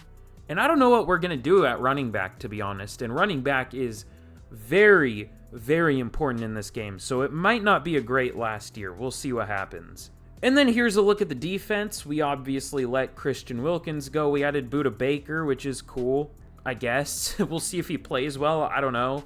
But other than that, the defense is pretty much the same. I do want to start Stevenson. I just signed the Schillinger guy out of free agency. I guess he'll be really good depth to have, but I do want to start Stevenson because he is younger. So with that, let's get to the end of year number 9. Should we go to the end? No, we'll go to the midseason of year number 9. And hopefully we can do all right. We'll see. Okay, well, at the midseason point of year 9, we are 5-2. Not too bad. Lamar only has 7 passing touchdowns so far for the Ravens. 1 per game. Maybe that's why they're 2-5. Oh god, our defense is dog shit for some reason. Why? How are we even 5-2? We are getting more points scored on us per game than we are putting up. That's not ideal. Hopefully that can rebound a little bit, but at least we have a good record. But we have a breakout QB here. I mean, he already has X Factor, so I guess this would just be, I think it does 10k XP or something. Or it might even be 20. I can't remember. But he needs 1 or fewer interceptions and 400 scrimmage yards or 4 total touchdowns. That's doable. Very unlikely, but doable. I wouldn't say very unlikely, but pretty unlikely. So if I show it, it means he hit it. If I don't show it, then it means he didn't hit it. But for re-signings, I definitely want Torrey Queen back. He's been really good. We will offer him 4 years, 48 mil. We have a shit ton of money to work with. I'm guessing that means we have to re-sign the entire team. I know we at least have to re-sign, I think it's Rousseau. Maybe it's Crosby. Maybe it's both. I don't know. Jalen Rushing, I definitely want back. 2 years, 21 mil. That's pretty cheap for a player who's been really good for us. Strickland, we'll worry about if we have money left over. Larry Heron, I want back. 4 years, 67.6 mil. He re-signs. I'm glad that most of these players are interested. Quay Walker is not, unfortunately, but we can find another linebacker. I don't want to pay him over 20 mil per year. I mean, he's been good, but he's just our second guy. Max Crosby isn't interested. That kind of sucks. We'll wait to re-sign him at the end of the year because he's going to regress, but still. Hopefully we can get him back. I don't know why he wouldn't be interested. Budda Baker will re-sign at the end of the year if we want to, if he doesn't regress too bad. Jordan Mailata, same deal. Yeah, this is a lot of players. We have the 5th year for Ezekiel Hale later in the year, same with Doug Burks. This is kind of a tough situation to be in heading into the last year. This could be a massive amount of roster turnover for year 10. We'll see, though. But with that, let's get to the end of year 9. And hopefully we're in the playoffs. I hope we don't choke, although it is possible because of our defense not being great. Also, I think I simmed over the breakout, but oh well. Oops. Okay, well, in year number 9, we finished 14-3. I've been recording all day. I'm getting fucking tired, and most of the day yesterday. So excuse me if I misspeak even more than usual. But we do finish with a very, very good record here, so I'm really happy about that. Ezekiel Hale was a stud this year, 4,400 yards again, 35 touchdowns, 8 picks. Has had really similar stats every year, but this is, I would say, his best year so far. Dameon Pierce is regressing for sure, only 3.8 yards per carry. That's not great.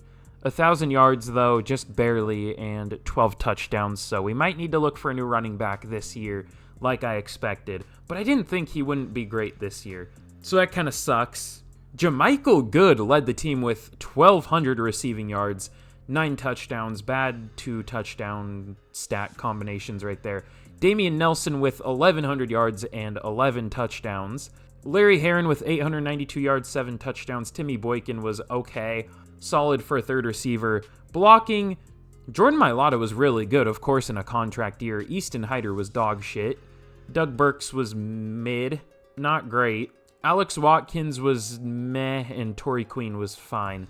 But nothing egregious from the offensive line. Just some players did not great for how their positions usually play. But at least that's been on the interior, and our tackles aren't allowing like 15 plus sacks anymore. Patrick Queen led the team with 115 tackles, though. Tackles for loss, 17 for Crosby, 14 for Rousseau and Stevenson. And sacks, 17 from Greg Rousseau, 10 for Max Crosby, who might retire this year. We'll see. How old is... Oh, Greg Rousseau's only 31. I thought he was like 33. But I think Crosby is like 34? Yeah, 34. So it wouldn't shock me if he retired, but I hope not. And then the interior pass rush wasn't great.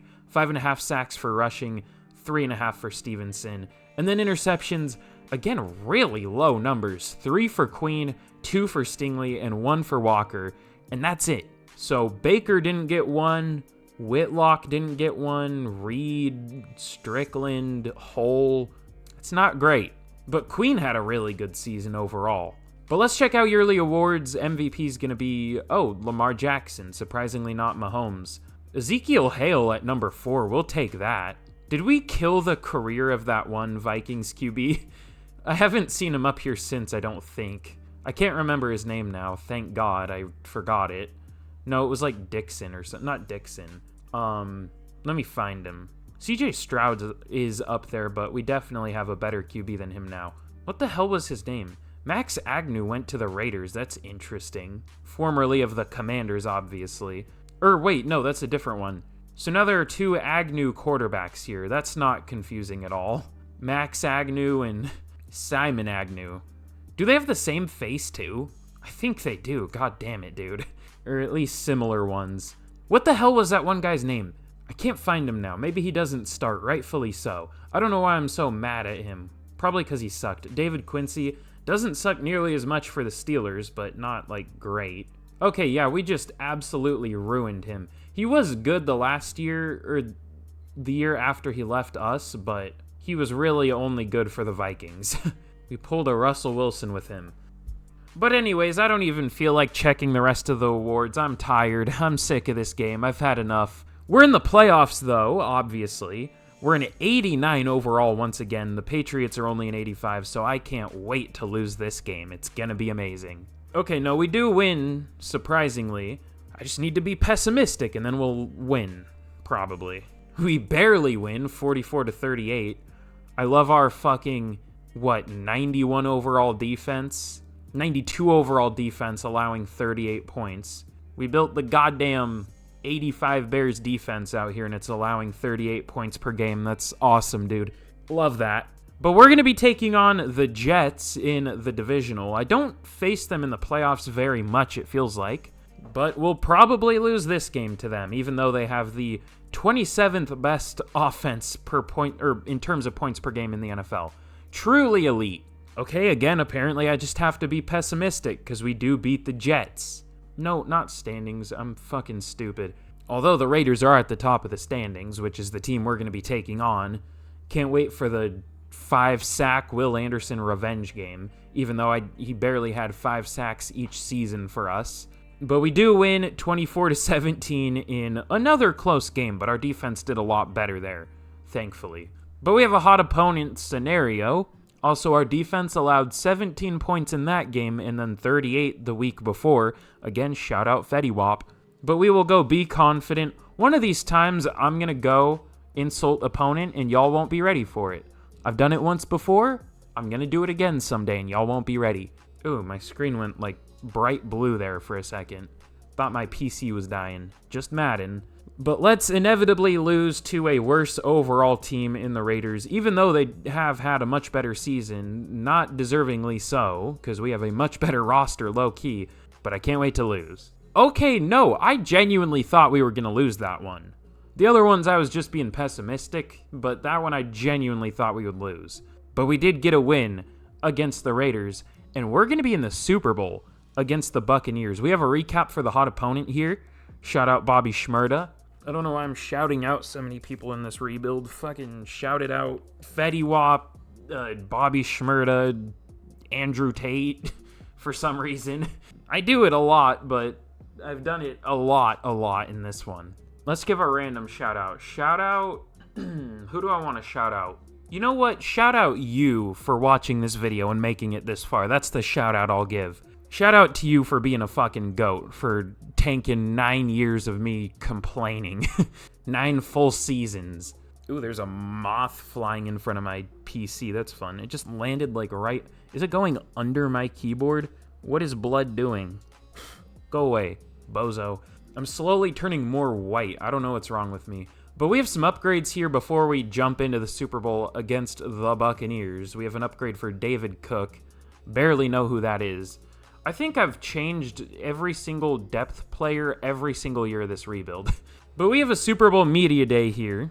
And we will go... This is technically just the beginning, even though it's year 9.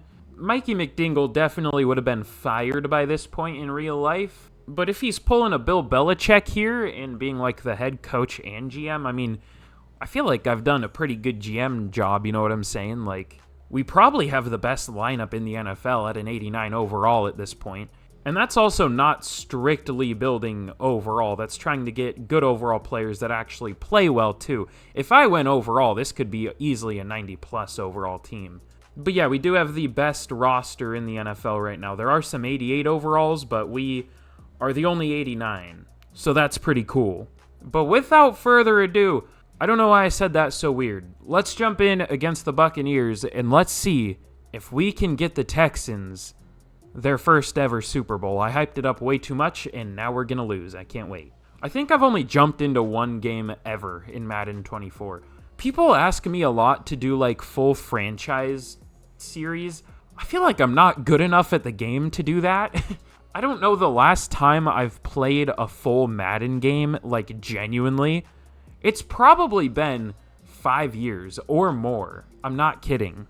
I used to play my dad a lot. That sounds weird. I used to play against my dad in like Madden 04, in like 07, and I really haven't played newer games that much. Also, these announcers are screaming at me. I don't think it'll come through in the video, but that is loud. I didn't realize my volume was that high. But without further ado, in the Super Bowl, let's see if we can take down the Buccaneers. We score first, but we do not get an extra point. That is definitely going to end up screwing us over. The Buccaneers are up 14-13, now 17-13. We kick a field goal, and we get a touchdown and miss an extra point again. But we're up 29-20 right now. The Bucs are driving, and they get a field goal. We're driving too, and that's going to be the game. We win a Super Bowl completely unexpectedly in year number 9 here. So it kind of caught me by surprise, but we just made the Texans Super Bowl champions. I kind of thought this would be a down year, but this was our best year so far, obviously. And now, this 10-year rebuild is officially a success. As nondescript NFL GM is coming out onto the field, whoever the hell that was. That's not my Roger Goodell, that ain't my GM. We have all our guys up there with the trophy as we take a Super Bowl dub in year number 9. I think, genuinely, my first Super Bowl win of Madden 24. As sad as that is to say, but simulation just really sucks in this game. And hey, we did the thing that I said I haven't seen yet in this game, which is winning the Super Bowl with the highest overall roster in the league. And it just so happens to be us that does it, so we'll take it. Proving myself wrong, but I won't complain because we won a Super Bowl. And now the rest of this is just house money at this point. We'll see what we can do in year 10, but I mean, we won a Super Bowl. We could just call it now if we want to, but you better not click off the video or I will come and find you. Unless you want that, then, I won't come and find you. I'm losing my mind, genuinely. I have been for this entire rebuild. I have for the last 3 years, to be honest. In real life, I mean, not in the simulation. But we have the 5th-year option here for Ezekiel Hale. We're obviously going to pick that up.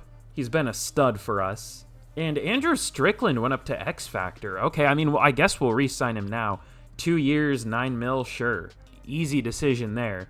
Doug Burks, oh, that's the 5th year. Okay, we'll pick that up. He's been okay-ish.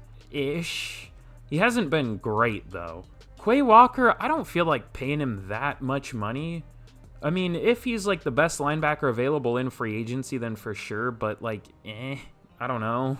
Budda Baker didn't really regress at all, so, well, again, there might be a better option in free agency, but I guess if there is a better option, we can just add them over Budda Baker. So that works. Oh, shit. Patrick Mahomes is available in free agency. I mean, that would be an upgrade, I guess, over our QB, just because Mahomes is, you know, Patrick Mahomes. But, like, I don't want to give up on our QB, obviously. There's no reason to. He is fucking insane in this game. Oh, my God. I mean, that's deserved. But these passer ratings are fucking bonkers. Almost 125 in 2030. Good Lord. 126 in 2024. Jesus. Even for Mahomes, that's a little high. I know people get sick of, like, people sucking Patrick Mahomes off, but he is really, like, absurd. I want to see, hold on, did we have any retirements this year before I, like, check out free agency too much? It looks like, we might have. I think Max Crosby did retire. I see a gap for right end. Yeah, hey, good way for him to go out, though, with a Super Bowl win. But it does suck for us, because that's a big gap to fill. And trust me, I know big gaps. I've been with your mother. Oh, Jordan Mailata also did retire. Again, good way to go out, but sucks for us. So we do have a few needs here. Defensive end, linebacker, and tackle are definitely 3 big needs. And probably running back. I want to check who are the best running backs in the NFL this year, because we could go and trade for one of them. Running backs are like weirdly expensive in this game though. Josh Jacobs, still Kenneth Walker. See, it's all real players. Well, I guess these guys aren't, but look, they don't have good yard per carry averages. They're all right around 4 or lower. The only ones with like really good yards per carry are real players. I hate that that's a thing, dude. This guy had good yards per carry, Ben Barr.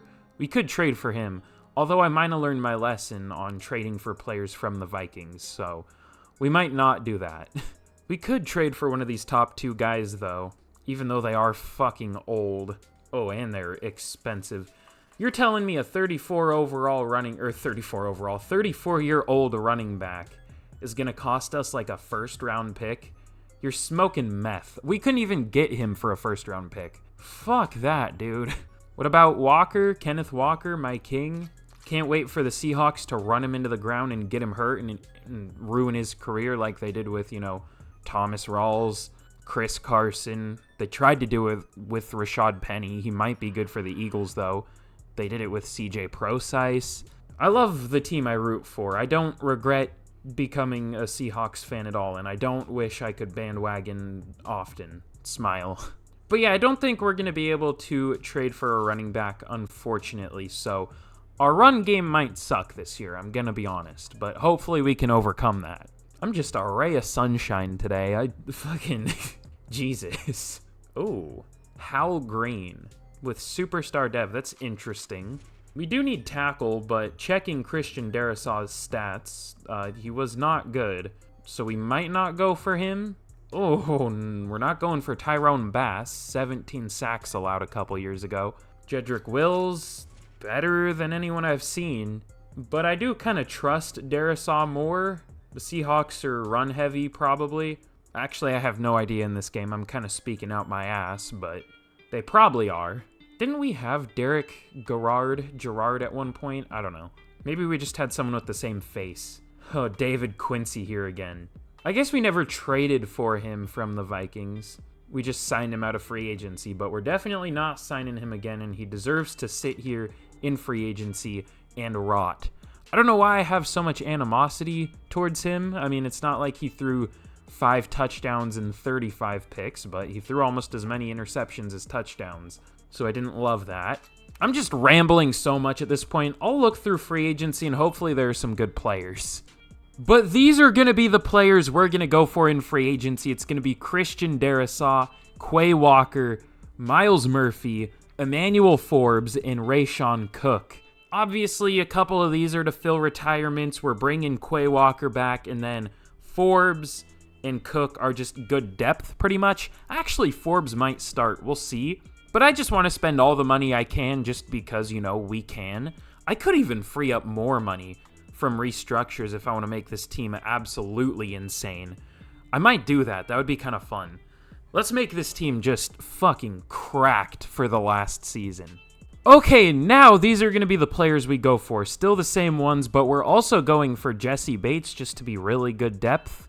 Quentin Carnegie, this tight end. Derek Garrard, like I showed before. And I think, actually, that's it. I thought there were more. Why did I think there were more? I don't know. Either way, hopefully we can get most of these players. Let's see if we do. Everybody signs except Rayshon Cook, and we get... we don't get Myles Murphy. That actually sucks. But we get Darrisaw, we get Walker, we get Bates, we get Forbes, we get Carnegie. We get everyone that mattered except Murphy. And now it looks like we do get Cook. But god damn it, I wanted Myles Murphy. We might trade for another pass rusher. Let's see. Who was good this year? Should I trade back for Will Anderson? I mean, I could.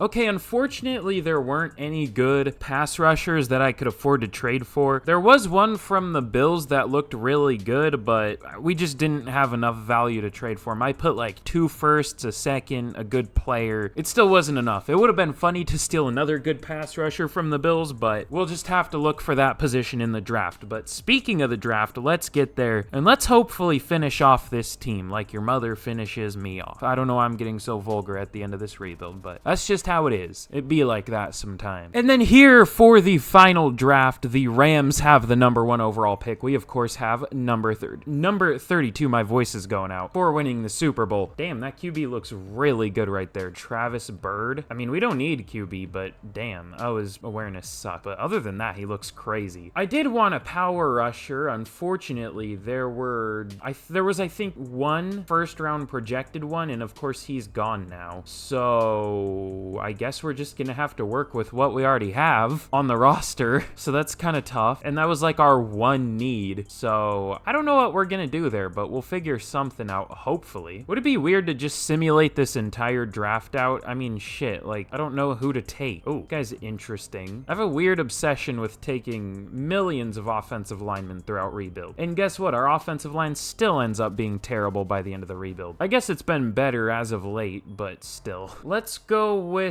Mr. Shaq Flowers. Actually, he doesn't look very good. His combine was really good, but he doesn't have elite anything. He might be good, but like, I don't know. I want to take something like that we need more, but I guess we just don't really need anything. As I always say, great position to be in, but it makes the drafts a little hard. I deadass thought this dude's name was Avery for a second. I don't know how I confused Barrett for Avery, but still, also Barrett and then Barrow. That's weird back to back. Ooh, this guy looks like a monster though. Let's go Ezekiel Barrow out of West Virginia. Ran a 4.32, a 4.29 at his pro day, and he'll still have only like 92 speed. Watch this shit. But A zone coverage, A awareness. Nah, he might have like 94-ish speed. Should be more, but it'll probably be about 94. Yep, 94 speed. Normal dev, unfortunately. He's probably all right. I don't know. I just scratched the bottom of my desk. That probably sounds so weird on the mic. If it even comes through, I don't know. And then we could go with a running back, I guess, but like we already have a good number 2 back. We're not going to get anyone here that would start. So like,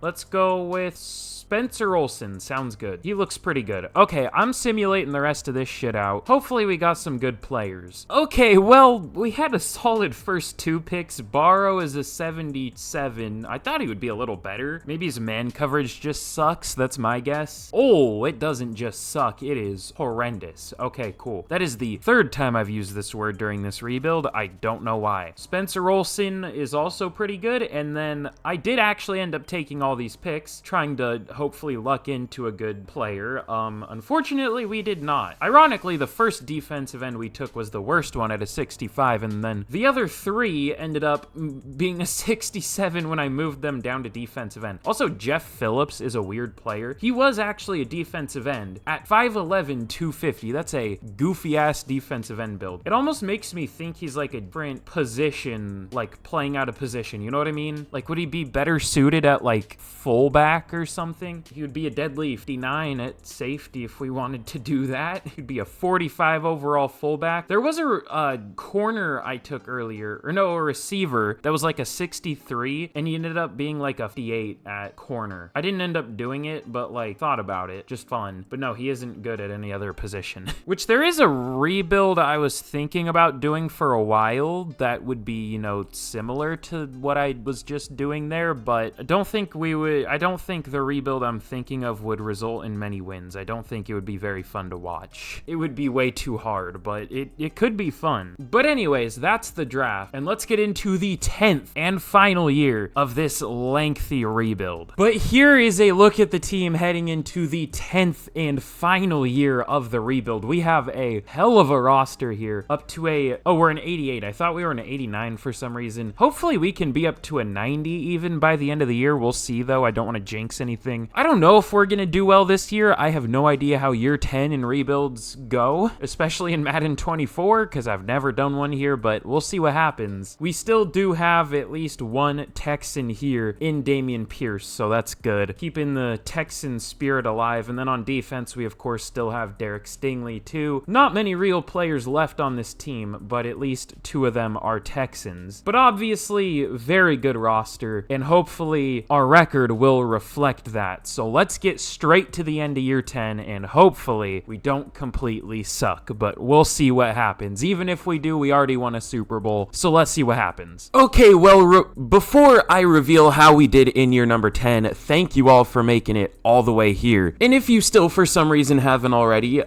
you're probably not going to, but be sure to like and subscribe. I would very much appreciate it. Again, 1,500 likes should be very easy to hit. We've been hitting the like goals lately. And 14,000 subscribers, and I will be very happy. We'll have a really special video whenever we hit 15K, even though I've been doing all special videos lately, so it might be hard for me to come up with something. We'll see what happens. But here is a look at the defense at the end of year number 10. Is it year 10? I think it's year 10. I'm recording this the next morning. This is the day it's gonna go up. Let me check real quick. Okay, yeah, it is. We're chilling. Did we have any hidden dev traits though? I can't remember now. I don't think we did. I think we hit like all normal, which is stupid, but that's what happens sometimes. No, we had Olsen, but he's a backup guard, so like obviously didn't get revealed. But in year number 10, it was a little disappointing, but we at least made the playoffs at 10-7. Now, I know I've done this like a million times, but I want to see where a 90 overall ranks in the NFL, just to see how good the team we built really is. The Ravens are an 88. They're close-ish. The Giants are also an 88, but we're still 2 overall better than both of those teams. And that's it. So we are the best team in the NFL by 2 overall. We'll take it. We should have been a lot better, but it is what it is. But let's check out the team stats. Ezekiel Hale with 4,100 yards, 33 touchdowns, and only 4 picks, 70% completion percentage. Arguably his best year just because of these 2 stats right here alone, even though the touchdowns and yards were a little lower than usual. Dameon Pierce with a bounce back year, 1,200 yards, 4.6 per carry, 16 touchdowns. I was thinking he was the reason we kind of lost a few games, but no, our backfield wasn't the problem at all. What was? Jermichael Good with 1,100 yards, 9 touchdowns. Damian Nelson also with 1,100 yards and 9 touchdowns. Heron with 760, Timmy Boykin with 700 yards. Was it the line? No, Alex Watkins sucked again. Wasn't he terrible last year? No, he wasn't terrible last year, but this year he was. But Darisaw and Burks were great. Queen and Hyder were good. Patrick Queen led the team with 112 tackles. Tackles for loss, we had 26 for Rousseau. Good lord. And then a good amount outside of him. And then sacks, 11.5 for Stevenson. Only 9 for Rousseau though, but he made up for it with the tackles for loss, and then 6 for Rodgers. But not much outside of that. It looks like our pass rush was definitely lacking without Max Crosby, considering Miles Rodgers got like a third of the amount that Max Crosby was getting. And then interceptions weren't great once again. 2 for Stingley, Whitlock, and Forbes, and then 1 for Hull, and then that's it. None for Baker, Queen, Walker, Strickland. So that's a little unfortunate, but it is what it is. MVP once again goes to Lamar Jackson. So apparently now that the other guys have retired or moved on to other teams, he's going to win MVP every single year. Which, by the way, I got comments calling me a Dak hater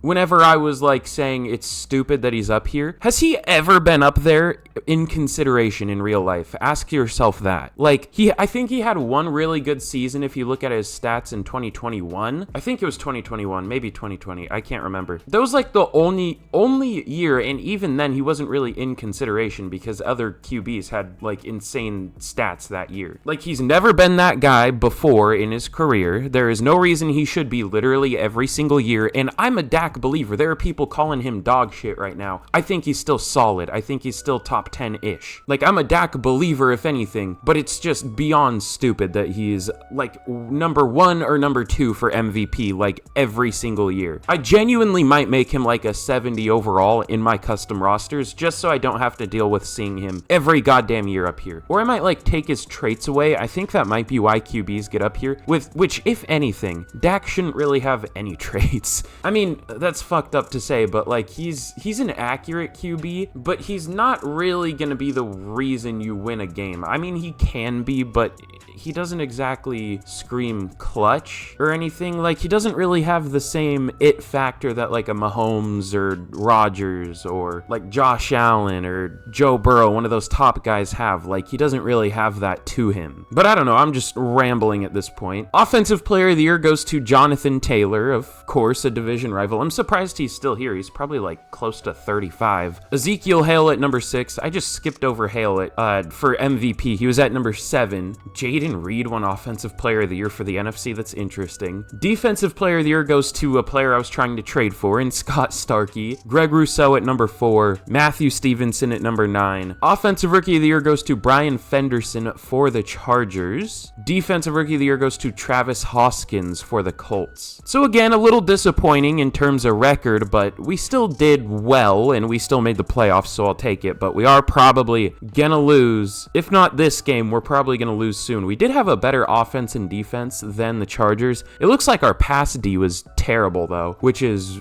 weird considering, 92 overall, 86 overall, 91, 94, 85, 83 as a backup, 85 as a backup. Like, our backup free safety is the 6th best free safety in the NFL. Our 4th corner is the number 48 ranked corner in the NFL. He would be the number 2 corner for a lot of teams. Like, bruh, whatever. Like, if anything, I think our run D should have been worse. We kind of have a thin defense, or a thin D line. I mean, it's not really, but it's a little thinner than our secondary. But anyways, let's simulate this game against the Chargers, which, do they still have Justin Herbert? I think I saw him up there for MVP, but I don't know for sure. Yeah, they still have Justin Herbert. They have this Malik Evans guy. He's a pass rusher at a 94 overall, but is getting like 5.5 sacks a year. That's fun. They also have Rashawn Slater, Derwin James, Jesus Iglesias, who's been really good. I was thinking about trading for him, but he wasn't a scheme fit. He had 19 sacks in 2031. They also have Jeremy Chin, this Chad Hanna guy I've seen up for a lot of awards and stuff. I think I was going to draft him at one point. They still have Quentin Johnston, Asante Samuel. They have Dalton Kincaid. It's a fun team for sure. But anyways, let's simulate the week and let's see if we can take down the Chargers. Probably not, but we'll see. And we actually do. And we're going to be taking on the Patriots in the divisional. We have some upgrades here. Doug Burks will take it. He's been good this year for sure. And then hot opponent, we have 5 overall on them, but they have a better record, of course. We will go be confident. Normally the Patriots suck in this game, so I guess just that defensive tackle they got is absolutely carrying. Bernard Albert. I didn't even see him in the draft. He must have been like a top 5 pick or something. But what was the score of the Chargers game? Oh, we beat them 38-6. That's, I think it should have been a little closer than that. I think we should beat the Patriots by that score. We have 5 overall on them. Sure, they're at home, but they don't deserve to be at home. We have a much better team, but like, it is what it is. Let's simulate the week, and let's probably lose to the Patriots. Okay, we do beat them, and we have 7 overall on the Colts, who we're going to be taking on in the conference championship. God damn. What did we beat the Patriots by? Okay, 42-14. That's actually fair. We are much better than them. So I'm happy with that. That's how we should be winning all these games, to be fair. I don't know if that's going to last forever. We should crush the Colts here, worse than we've beaten either of them. But for the recap of the hot opponent, we get plus 10 like everything in 2500 XP. So are we going to be up to like a 91 now? We have an upgrade for Ezekiel Hale. He was a scrambler at first, but that's somehow become his weakness. I don't know how that happened. I kind of wish we kept upgrading it, because imagine if he had 97 throw power and like 88 speed or something. That would be ridiculous, but it is what it is. Lots of upgrades here though, of course, including Christian Darrisaw, which was the biggest, literally, because he's a lineman. Does that bring us up in overall though? No, it doesn't, unfortunately. That's really surprising. We get 2500 XP for everybody and plus 10 like every stat, and it doesn't bring us up in overall. We must have been like barely a 90, like just on the edge of like 89 and 90. But just on the edge, speaking of just on the edge, hopefully we can edge out a win here against the Colts like your mother edges me. I'm sorry. Let's see if we can take down the Colts. We have 7 overall on them. We'll probably lose though. And we do. We lose to an 83 overall team. I should have force wind that. That's brain dead. I should have just force wind that. Like, I'm so sick of Madden simulation.